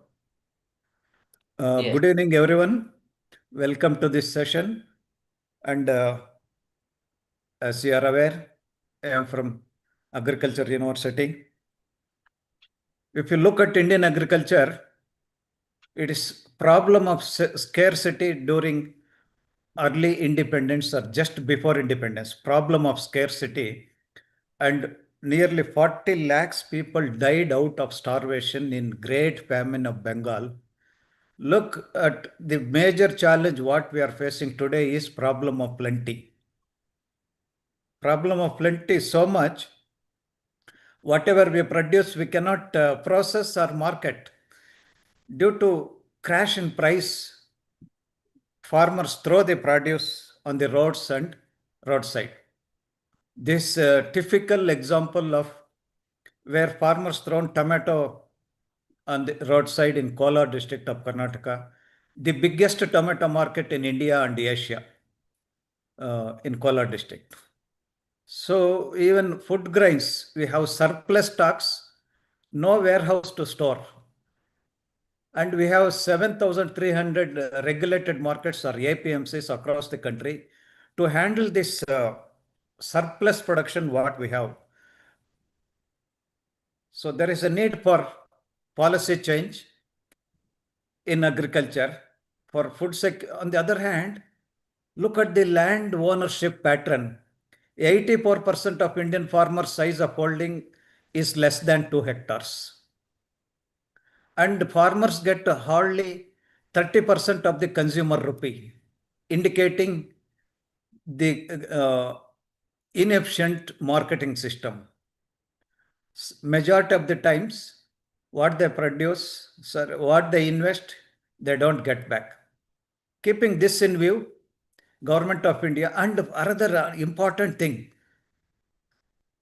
India being a federal structure country, agriculture is the state subject. Agriculture is state subject. Each state will have their own policy, agriculture policy, and government will have, Government of India will have a different policy. So you cannot expect uniform agricultural policy across the country. And Government of India is there to supplement, help, address to the special occasions in agriculture, maybe establishing food parks, extending subsidies, but they cannot legislate. And all of you know what happened when Government of India intervened in 2020 to coming out with a marketing policy of one country, one market, one nation, one market. And farmers themselves were against this policy. But if you look at majority of the agriculture policies, they mainly focus on enhancing food security, improving farmers' income. Hardly they get 30%, particularly perishables. Whatever consumers, you and we pay, 30% goes to the farmers and 70% to the intermediaries and logistic expenditure.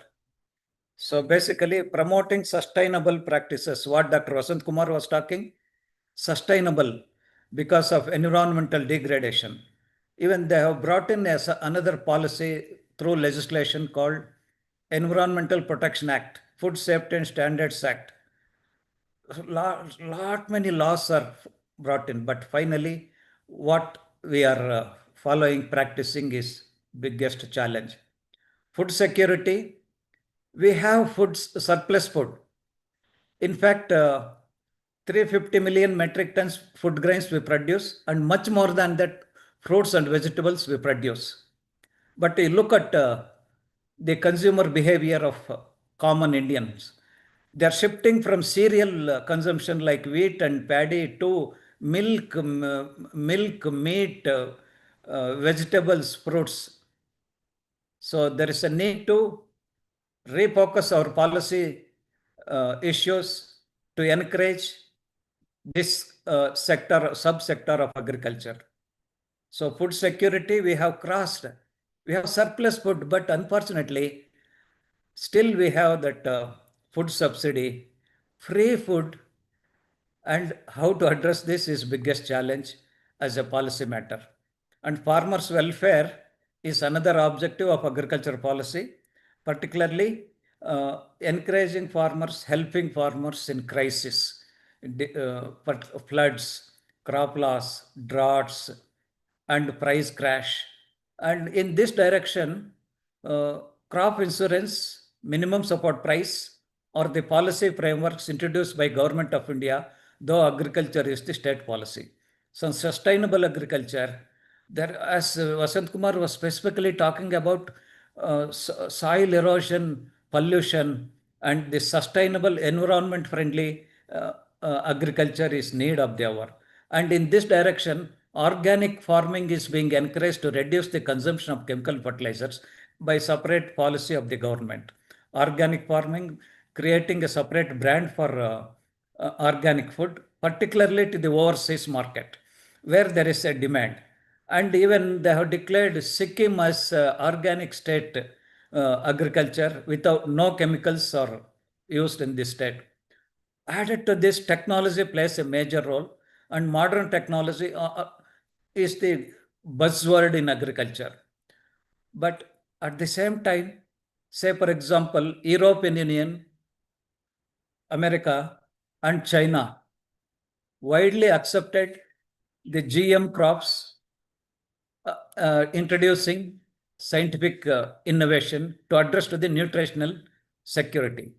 But in India, except BT cotton, the policy prohibits introduction of this biotechnology GM crops. Whereas the USA insists on exporting their maize and other food crops to India, which are GM crops. See, the contradiction of policies. Government of India not allowed GM crops to grow in India by the Indian farmers. US government wants to export their maize and other even milk to India, which are GM crop based. Clash of interest led to the trade war and conflict. The US government is imposing tax on our exports to the tune of 50%, 100%. And in spite of WTO agreement on agriculture and domestic market access, they're not allowing and throwing our global understanding of agreement on agriculture to the dustbin. And policies and practices are different. So input productivity, value addition, land reforms, research and innovation, environmental protection are the key components of our agricultural policy, whether it is state government or central government in India. Majority of the state governments have different state policies. And say, for example, agriculture export policy is one of the important policy enacted by Government of India. Every 5 years, they amend this, encourage Indian farmers to capture the global avenues opportunities, knocking at the doors after WTO and liberalization. And look at what is the share of India in the global trade, overall trade. Less than 2% of the global trade is India's share. And fortunately, India's share in the global agriculture trade is 2.5%. And the agriculture export policy introduced by Government of India is praiseworthy, and slowly we are entering into the market, except the blocked markets. Say, for example, USA blocks Indian mango exports without irradiation treatment. Japan market insists on heat water treatment. European Union wants sanitary and phytosanitary Euro gap certification. So when it comes to the question of agriculture policy, Government of India has come out with a good policy, revising every 5 years, taking into consideration the contemporary problems that arises in trade and commerce between the countries. So agriculture export policy aimed at doubling the agriculture exports and integrating Indian farmers with global value chains. And as a result, you can see as a policy support, there is a product called gherkin. India's share in the global market is 40%, lion's share. This we were able to achieve due to two reasons. No restrictions on export of these gherkins and permitting contract farming by law. Several state governments and government of India allowed contract farming to enter into the growers, procure directly from the farmers without middlemen by exporters, no need to go to market. And that is another big story. India have 7,300 APMCs, regulated markets. The policy of majority of these state governments is all producers are compulsorily supposed to sell in the APMCs. And on the other hand, conflicting policy is encourage exports. How an exporter, India can achieve efficiency, competitiveness in our exports without allowing them to directly source the produce, quality produce from the farmers instead of depending on fifth man or sixth man in the supply chain and value chain. So Maharashtra is leading in the country with a policy to encourage exports, and they are leading exporters of onion, pomegranate, banana, grapes, and one more product. So banana. This policy issues encouraging not the subsidy, but it is the quality. So agri export policy introduced by Government of India harnesses export potential of Indian agriculture through suitable policy instrument to make India global power in agriculture and raise farmers' income. And fortunately, India have trade surplus with all countries in the world, including China. What we export is more, what we import is less, only for agriculture commodities. I am not talking of overall all commodities. Agricultural commodities, what we are exporting is more, what we are importing is less. Though we are importing, it's less than what we export. We have trade surplus, courtesy our foreign trade policy of Government of India. Coffee, 80% of Indian coffee we are exporting, and only 20% is consumed, and the policy, no restrictions as such. When it comes to the food grains, there is some restrictions whenever the price of domestic price of commodities increase, they ban export. This is the policy of the Government of India. Say, for example, if onion price is doubled to 50 rupees or 100 rupees, overnight they ban the export of onion. How reliable our Indian trade is. A buyer from Dubai or Malaysia or Europe, they want continuous supply, and our credibility is damaged. This abrupt change in the policies by the government adversely affects our country's rating in the reliability. And come to another important achievement of Government of India through this export policy, basmati rice. India is #1 in the global basmati export, and it almost 40 to 45% of our Indian the basmati global trade is owned by India. Diversify our export basket without depending Another best example where government encourages our exports, even we import cashew nut. India is biggest exporter of cashew, biggest importer of cashew, biggest consumer of cashew. We export of Indian product, we import from African countries for domestic needs, and we consume highest cashew. So export, import, domestic consumption is part of the policy and encouraged by the good export policy. To promote novel indigenous organic produce, ethnic traditional, say for example, GI tag products for food products, agriculture. This GI Products Act legislation encouraging Indian products to create its own identity across the world and India and different. India is like a whole of European Union, 140 crores. Each state is like a country in Europe. But if you look at diversification of crop composition, we grow everything in India, grows everything that is grown in the world. And we are capturing the market courtesy export policy, particularly agriculture. And in the recent past, they are focusing on organic food products and ethnic products from India, traditional and non-traditional agri products exports. And we are exporting to majority of the countries.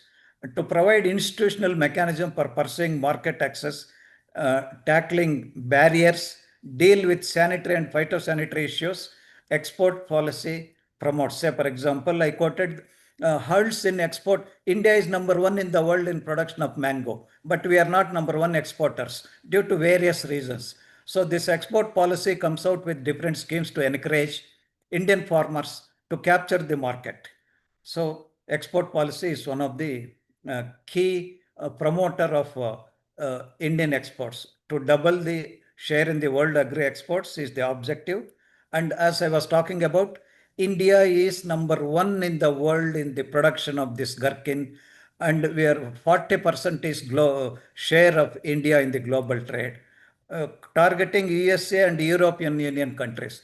More so after a recent signing of agreement, free trade agreement with UK and India, virtually India become part of UK. India becomes part of UK. How it is possible? Because less barriers, policy, see, bilateral agreement entered between UK and India opened up lot of avenues for Indian exports, and this particular gherkins, new gold, India is leader in the world. So policy initiative can change the how we fare in the global market. Another policy issue initiated by Government of India by a central legislation is Warehouse Act 1961. As you are aware, there is no quality warehouses in the country. To encourage better warehousing, scientific warehousing, and declaring warehouse receipt as a negotiable instrument, allowing farmers to pledge their produce through this warehouse receipt transactions, the farmer share in the produce consumer rupee is increasing. So warehouse receipt is declared as a negotiable instrument to avail pledge loan, and it is giving very good result.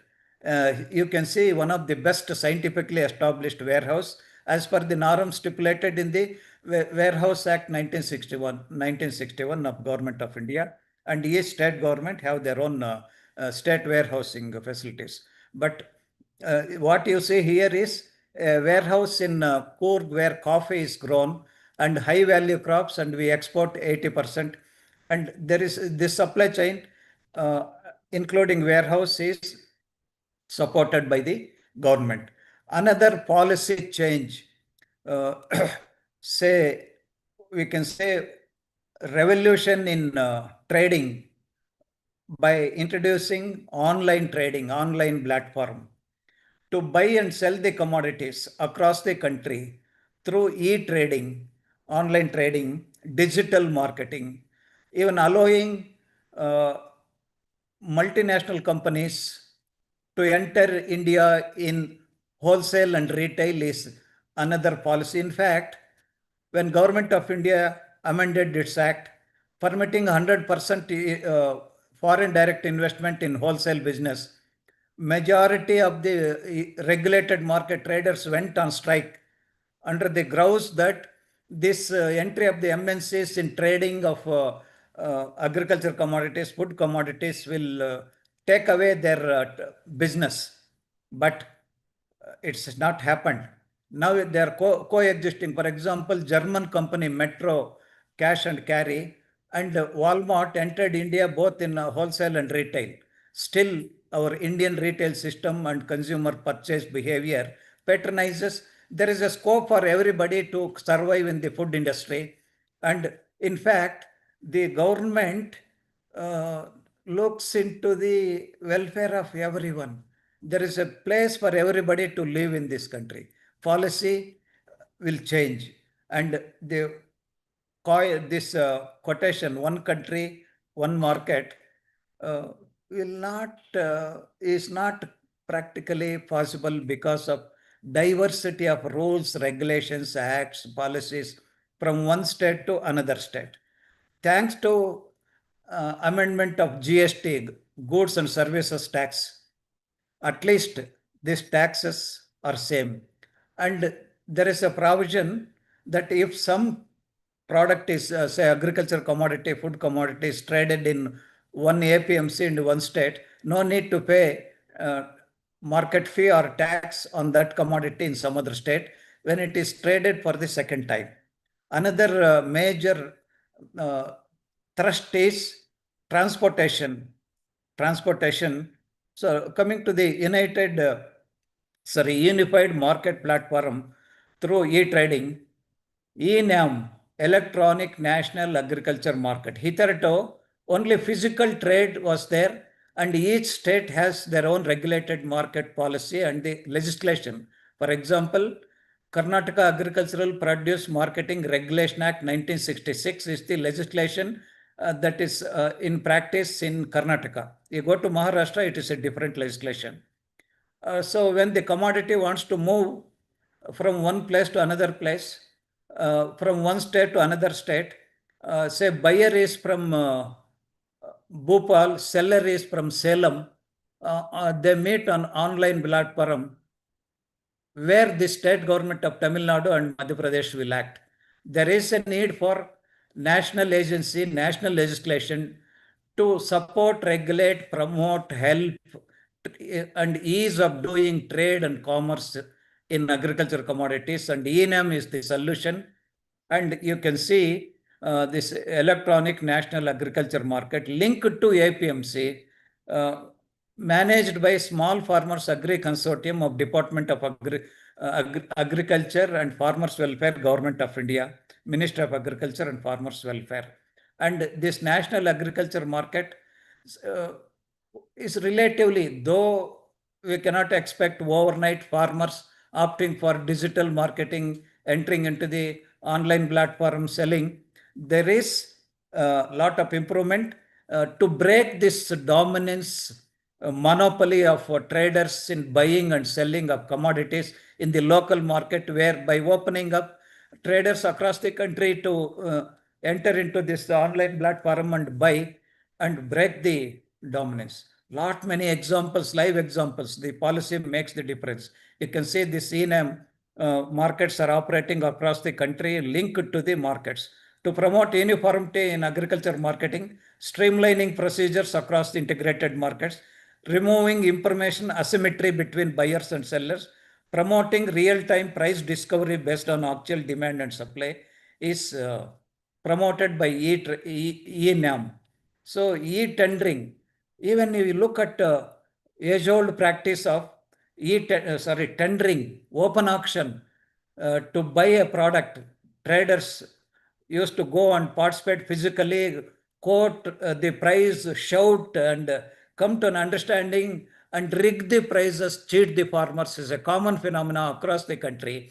To eliminate the system of rigging, price rigging, the progressive states like Karnataka, Maharashtra, and other places introduce e-tendering process, where the prospective buyers can, through this platform, they can quote the price without option.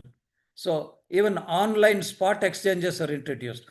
For the first time in 2014, government of Karnataka came out with a policy framework amending the existing Agricultural Produce Marketing Regulation Act, popularly known as APMC Act, amended. Online spot exchange was introduced for the buying and selling of red gram in Gulbarga in Karnataka in 2014.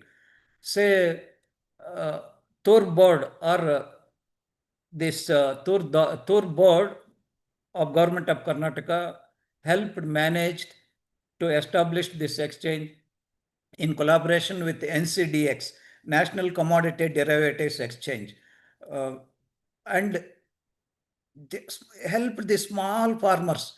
This particular banner speaks in vernacular language, Karnataka Kannada language, whereas a farmer with 2 quintals of produce and several such farmers. As I have already told, 84% of the farmers size of holding is less than 1 hectare, 2 hectares, and average per capita land size of holding is less than 1 hectare.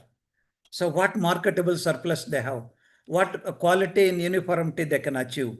So the government of Karnataka encouraged them to pool their produce, clean the produce, grade the produce, store in the APMC, get the warehouse receipt, participate in this online platform, postpone the sales, pledge, and realize better income. So even rural India is empowered with this digital platforms. And here is a successful story how the policy can uplift the economic portion of the farmers.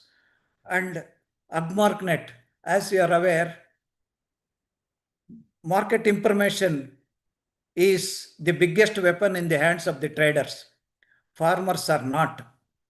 They access the information, say, for example, coffee price in Chicago or London is known to the coffee exporter. A coffee grower will not having any such information. So, example for international trade. Even for internal trade, this market price information dissemination, the government of India through AgMarkNet, the policy change, supporting to disseminate this market information, price information, quantity arrivals, real-time data is available, and farmers are empowered to take subjective decision, informative decision. AgMarkNet portal now has database of about 300 commodities, database of 300 commodities, 2000 varieties. Say paddy means 500 varieties data is available. So 7 digital marketing, allowing selling of the information, providing of the information. In private people participation in agriculture marketing is policy change by the government, and it is helping. And 7 best ops for e-market platforms to the farmers are there in India. And added to this, as I were talking about, 700 and 300 APMCs are regulated markets, all owned by government of respective state governments. Now, as a marketing policy of the central government, they insisted on state government to allow private markets to be established. Say, for example, I have 200 crores investment, ready to invest money. I can take permission from the government. I can establish a APMC, sir, not APMC, a market, private market, say Reddy market, for chilies in Guntur or Badagi in Karnataka or Jaggery in Mandya or pulses in Indore. I can establish by investing this 200 crores, competing with government markets, creating competitive environment. This is a new policy change introduced by government of India to compete with the monopoly government markets, and this is happening, and it has happened, and slowly this competition is emerging in the market. Added to this, commodity exchanges like Bombay Stock Exchange or National Stock Exchange, commodity exchanges are introduced through Forward Contract Regulation Act 1952. Forward Contract Regulation Act 1952. It was kept in the cold storage for a long time. 10 years back, this was revived, allowed to trade in commodities much before harvesting, 6 months before the commodities are even produced. Say, I can take position in the one of the commodity exchange. Look at the biggest commodity exchange in the world, Chicago Board of Trade in USA. They buy and sell commodities for future delivery, for next 4 months delivery today itself, whether it is petrol, gold, or soybean, or edible oil, food grains, maize. I can buy today for my next requirement 4 months later. This is being done, commodity exchanges. Indirectly, this helps influence the spot markets, say after 120 days or 80 days. This price in the commodity exchange will influence the spot exchange. look at this market, product will not come there. Buyer will be, as I told, in Bhopal, seller is in Salem. They quote their sale price and buying price. This exchange will regulate, and transaction is over, and the product will be delivered at the stipulated time, and it is monitored by exchange. This commodity exchange, by Forward Contract Regulation Act, by policy change in the government, is influencing the spot prices, and it is welcome change. So establishment of national important markets is need of the hour. See, local markets are gone. In fact, Karnataka is number 1 in the country to amend the APMC Act, breaking the monopoly that compulsorily every farmer should sell only in the APMC, and all traders, commission agents, brokers, processors, exporters are supposed to buy agricultural commodities only in the APMC after getting a license. They said goodbye to this system, establish a market outside this APMC Act regulated market, introduce online trading, spot exchange, and Dutch model of trading called supple market. This was done by NDDB, National Dairy Development Board, to deal with perishable commodities. Unfortunately, it was not patronized by our farmers. And always we cannot blame governments, whether state or central government. Farmers' willingness and aptitude towards this revolutionary changes brought in policy issues to encourage farmers' participation, reap the higher portion in the consumer's rupee is lacking. Mainly, we can attribute this to the farmers, and their they have no interest. Majority of the farmers.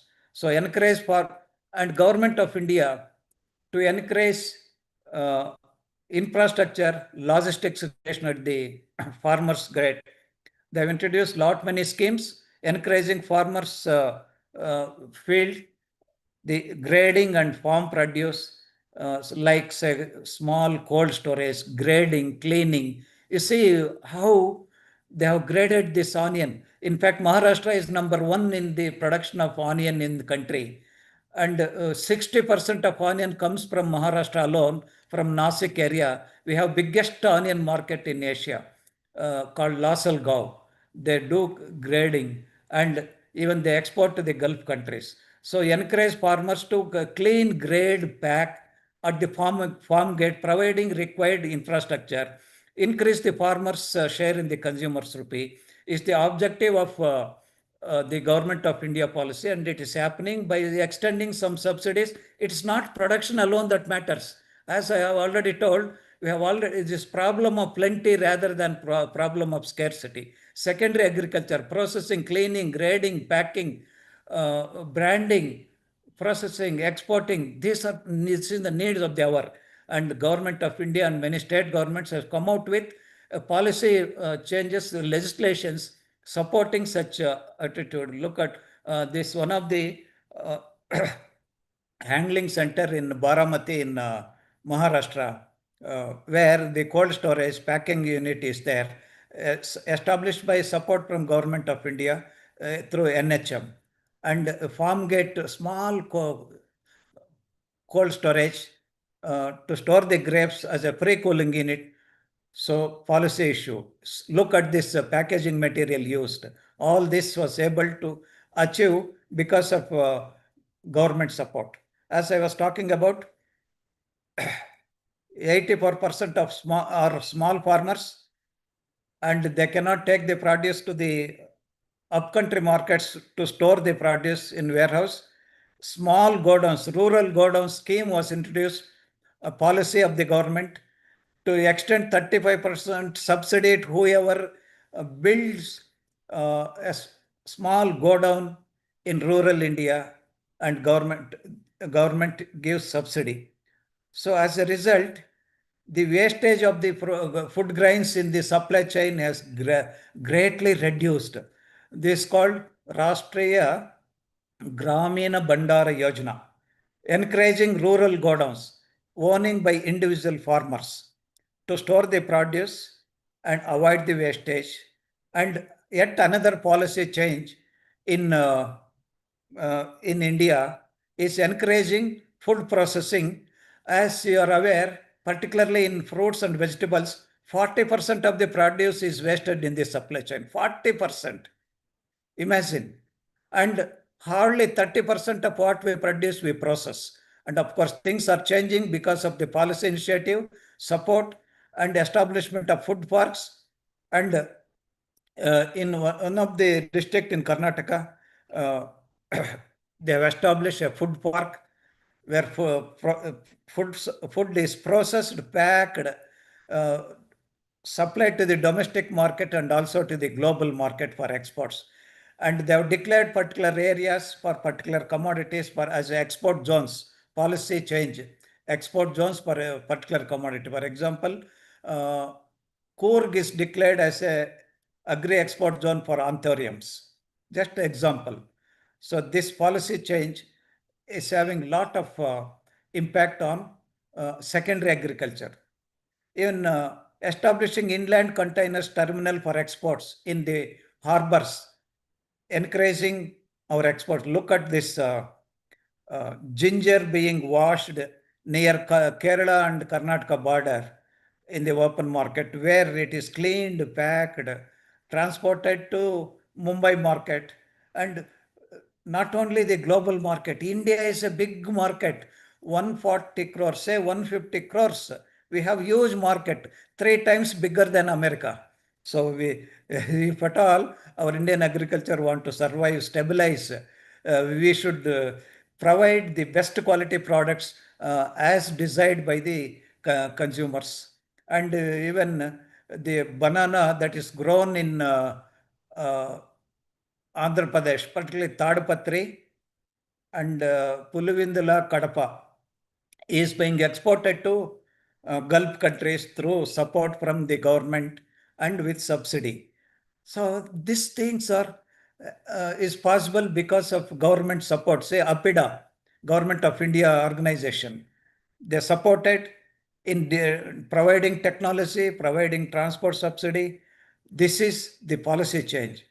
Say chilies, Badagi chilies.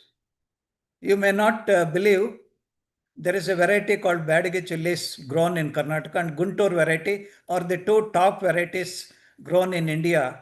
And this Badagi chilies varieties, they export this oil extracted from the chilies. Yesterday, price was 70,000 rupees per quintal, 70,000. And some 3 months back, the price crashed to 15,000. Now it is 70,000. How to stabilize? That's the biggest challenge of supply and demand, and season, unseason.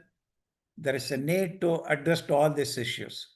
Keeping this in view, Government of India in the year 2020 introduced a policy, marketing policy, encourage agriculture marketing to strengthen by 3 different laws, 3 different policies, legislations about APMC, about contract farming, and about Essential Commodities Act.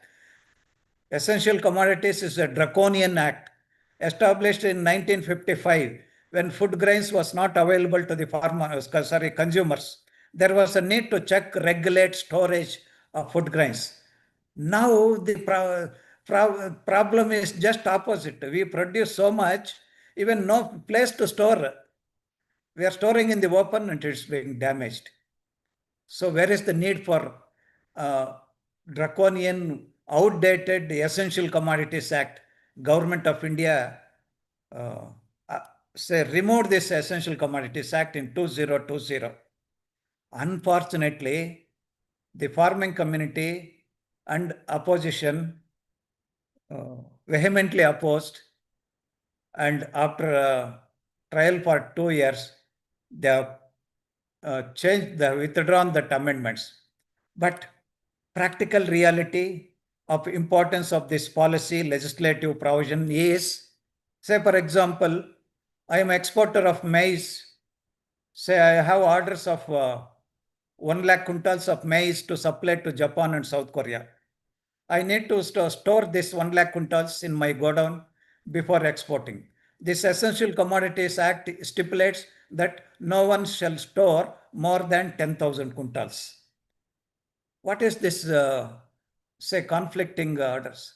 How I can export, how India can become competitive? Government of India changed this policy. Three important policies. This we call it as APMC Act. The other one is Essential Commodities Act. One more is this Contract Farming Act. And of course, fortunately, many state governments have allowed this Contract Farming Act, and it is happening. And if at all the India has succeeded in capturing 40% of the global market in gherkin exports, courtesy goes to the permitting contract farming. 100% of the gherkin production in India is multiplied by the exporters through contract farming from the farmers and to the processors, so for wholesalers, exporters. And policy support, policy framework is need of the hour. If not, we cannot compete with the global gains. So barrier-free interstate trade and intrastate trade is need of the hour. Before talking of the global trade, the state governments like GST, uniform marketing policy legislation is required. Whether it is opposed by somebody in Punjab or Haryana is different. In the interest of the farmers, it's need of the hour. So government policy and business in finger millet. Say, for example, finger millet is a unique crop grown in southern India, and it is most nutritious, and it is a dryland crop, help to the poorest of the poor, staple food for the poor, even it is designated as a poor man's food. Identifying the importance of this crop, the FAO and ENO declared 2023 as International Year of Millets. And this is the promoting government of India played a major role in doing this. And India, as per our Prime Minister's statement, India needs to work on the millets revolution in order to ensure a nutritious diet and good health. And that is need of the hour. And few states are in the forefront, encouraging this food processing, even exporting organic millets. Lot of happening. Many ITC, Tata people entered. This is the other side of agriculture, what I say, secondary agriculture. Primary agriculture is production. What next after production is secondary agriculture. All these activities, harvesting, cleaning, grading, processing, packing, branding, storing, transportation, selling, exporting, policy support is need of the hour, and we are doing a great job in this direction, promoting consumption, processing, and marketing. And many companies have entered this food processing, and even food habits have changed. As I've already indicated, affluent, rich people, above middle class people, health conscious consumers are preferring organic food, and they don't mind to pay a little more. And encouraging this, Government of India has come out with the organic product policy, organic and natural farming products. Government schemes have introduced, and to encourage certification of food organic products, and top 5 agriculture economies in the world with this sector providing livelihood to 50% of the people. So as a farmer, a child of this soil, have right to no right to damage its health. Only this substantiates Vasant Kumar's statement that we are damaging our ecology, environment, soil, water, everything.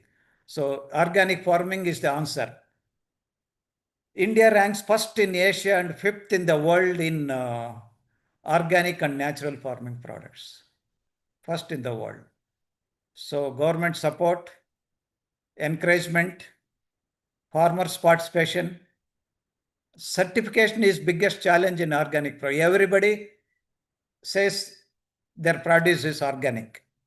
Who certifies? Credible certification is need of the hour. Say, for example, policy of the government through Coffee Board, branded coffee grown in Araku Valley of Andhra Pradesh and Koraput in Orissa as a tribal coffee, branded across the world, It's gaining a lot of consumer patronage and preference, particularly in European market as a tribe. They want to encourage these tribal farmers who grow coffee.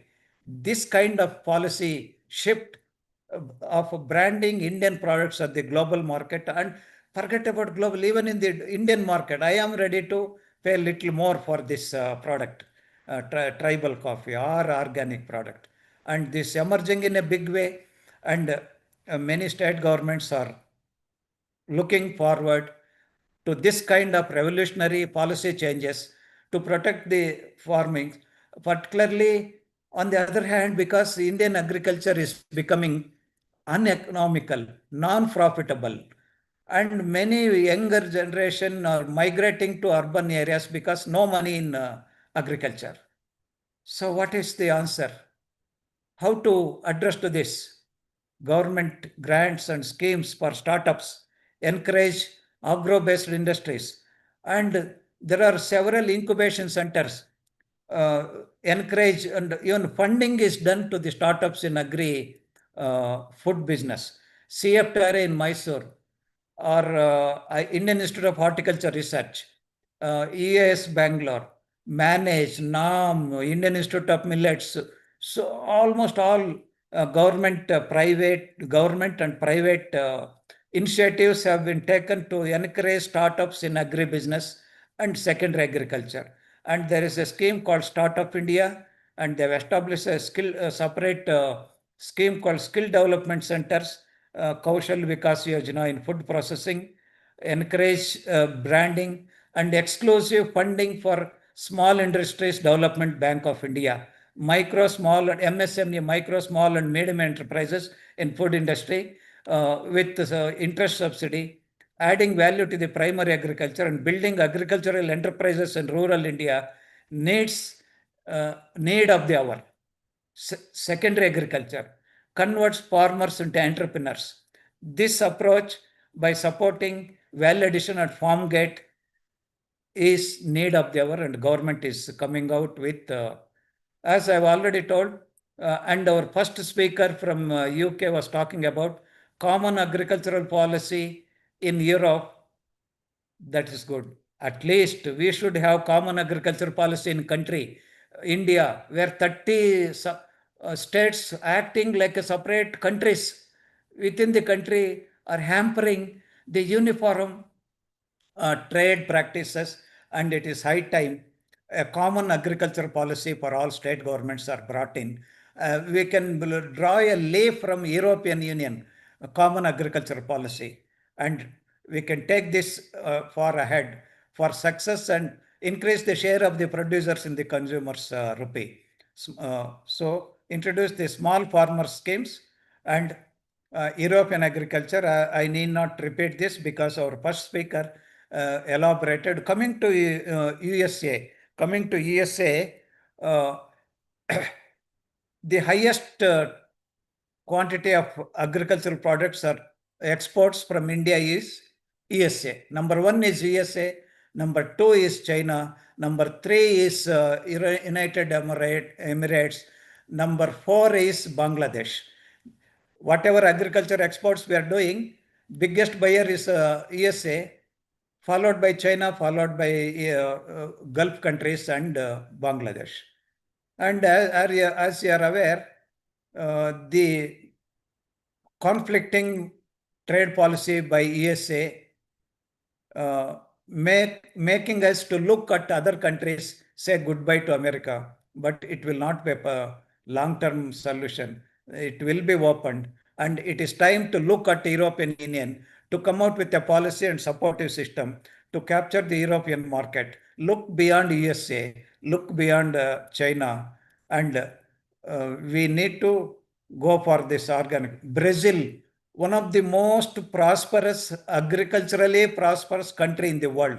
Name the commodity, they are the dominant players. And they are also into the doldrums. They are facing lot of problems, but their policy is zero hunger strategy and capture the global market. National policy for food and nutrition security was introduced in the Brazil, and this is all I want to say about the agriculture policy framework, sir. Thank you, sir. Sir, thank you, sir. Because Thank you so much for such details and comprehensive address to the audience. Now we are going to the last stage of our today's program. May I request Professor Dr. Mini, Senior Professor of Law, National Law University, NUALS, Kochi. Before, ma'am, we proceed with you with the concluding remarks. We would like to introduce you to our audience. My colleague, Ms. Sirish, is going to introduce you, then you may conclude. Good evening, ma'am. It's a privilege to introduce you today, a distinguished academician and a key research person behind this colloquium today. Professor Mini is a professor of law at National University of Advanced Legal Sciences, Kochi. Beyond her teaching role, she holds several critical administrative positions at the university. She serves as a director of Center for Postgraduate Legal Studies and is the director in charge of two significant research hubs, that is the Center for Competition Law and Policy and the Center for Consumer Protection Law and Policy. As a scholar, Professor Mini has dedicated much of her work to addressing pressing socio-legal challenges, and her recent research on and publication include public health and human rights, which include comparative studies on legal framework and the right to health, the socio-economic impacts of COVID-19 pandemic on Kerala's villages and urban suburbs, constitutional morality and transformative constitutionalism, exploring how legal values evolved to protect individual rights. Further, ma'am is a strong advocate for academic excellence. She has led several national seminars on research integrity and publication ethics, guiding the next generation of scholars on how to uphold the high standards of original legal research. Ma'am also serves as the editor-in-chief for the NUALS competition platform for dialogue on global antitrust and data protection issues. Ma'am, we are pleased to have you here with us today and we are eager to hear you. Please, ma'am. A warm good evening to one and all present here. Are you able to hear me? Yes, ma'am. Yes. Oh, okay. The Honorable Vice Chancellors of Mysore University and NUALS, Professor Loknath sir and GB Reddy sir, and our keynote speaker, Professor Nicholas D. Sedeler, and Vasant Kumar sir, Venkat Reddy sir, and all others present here. Thank you for the wonderful presentations by Professor Nicholas Sedeler sir on the overview of the common agricultural policy of EU, and Dr. Vasanta Kumar sir on agricultural policy in India from populism to pragmatism, and Venkat Reddy sir on the economic aspects of Indian agricultural policy. So the foregoing discussion on this underscores the complexity and centrality of agricultural governance in the era marked by climate uncertainty, global market integration, and evolving socio-economic priorities. Agriculture today is no longer confined to questions of production and productivity. It is intrinsically linked with sustainability, food security, trade competitiveness, rural livelihoods, and environmental stewardship. The comparative perspective between India and European Union reveals both convergence and divergence in policy objectives. While EU's common agriculture policy emphasizes income support, environmental conditionalities, and market stabilization through a well-institutionalized framework, India's agriculture policy remains more fragmented, driven by concerns of food security, small and marginal farmers' welfare, and price support mechanisms. These differences are shaped by distinct historical trajectories, agrarian structures, and levels of economic development. Nevertheless, shared challenges such as climate resilience, sustainable resource use, and fair trade practices provide fertile ground for policy learning and cooperation. Adopting a pragmatic approach to agricultural policy emerges as a unifying theme. Pragmatism demands moving beyond ideological rigidity towards context-sensitive, evidence-based interventions that balance farmer welfare with fiscal sustainability and environmental responsibility. For India, this implies rationalizing subsidies, strengthening institutional support systems, promoting technological innovation, and integrating climate-smart agriculture without undermining the socio-economic security of vulnerable farming communities.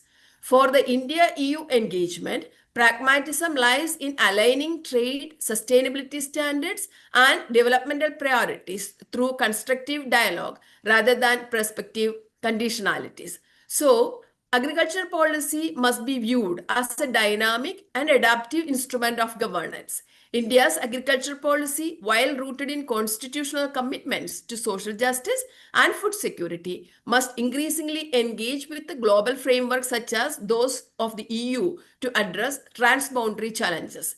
A balanced synthesis of domestic priorities, pragmatic policy design, and international cooperation can contribute to a more resilient, inclusive, and sustainable agricultural future.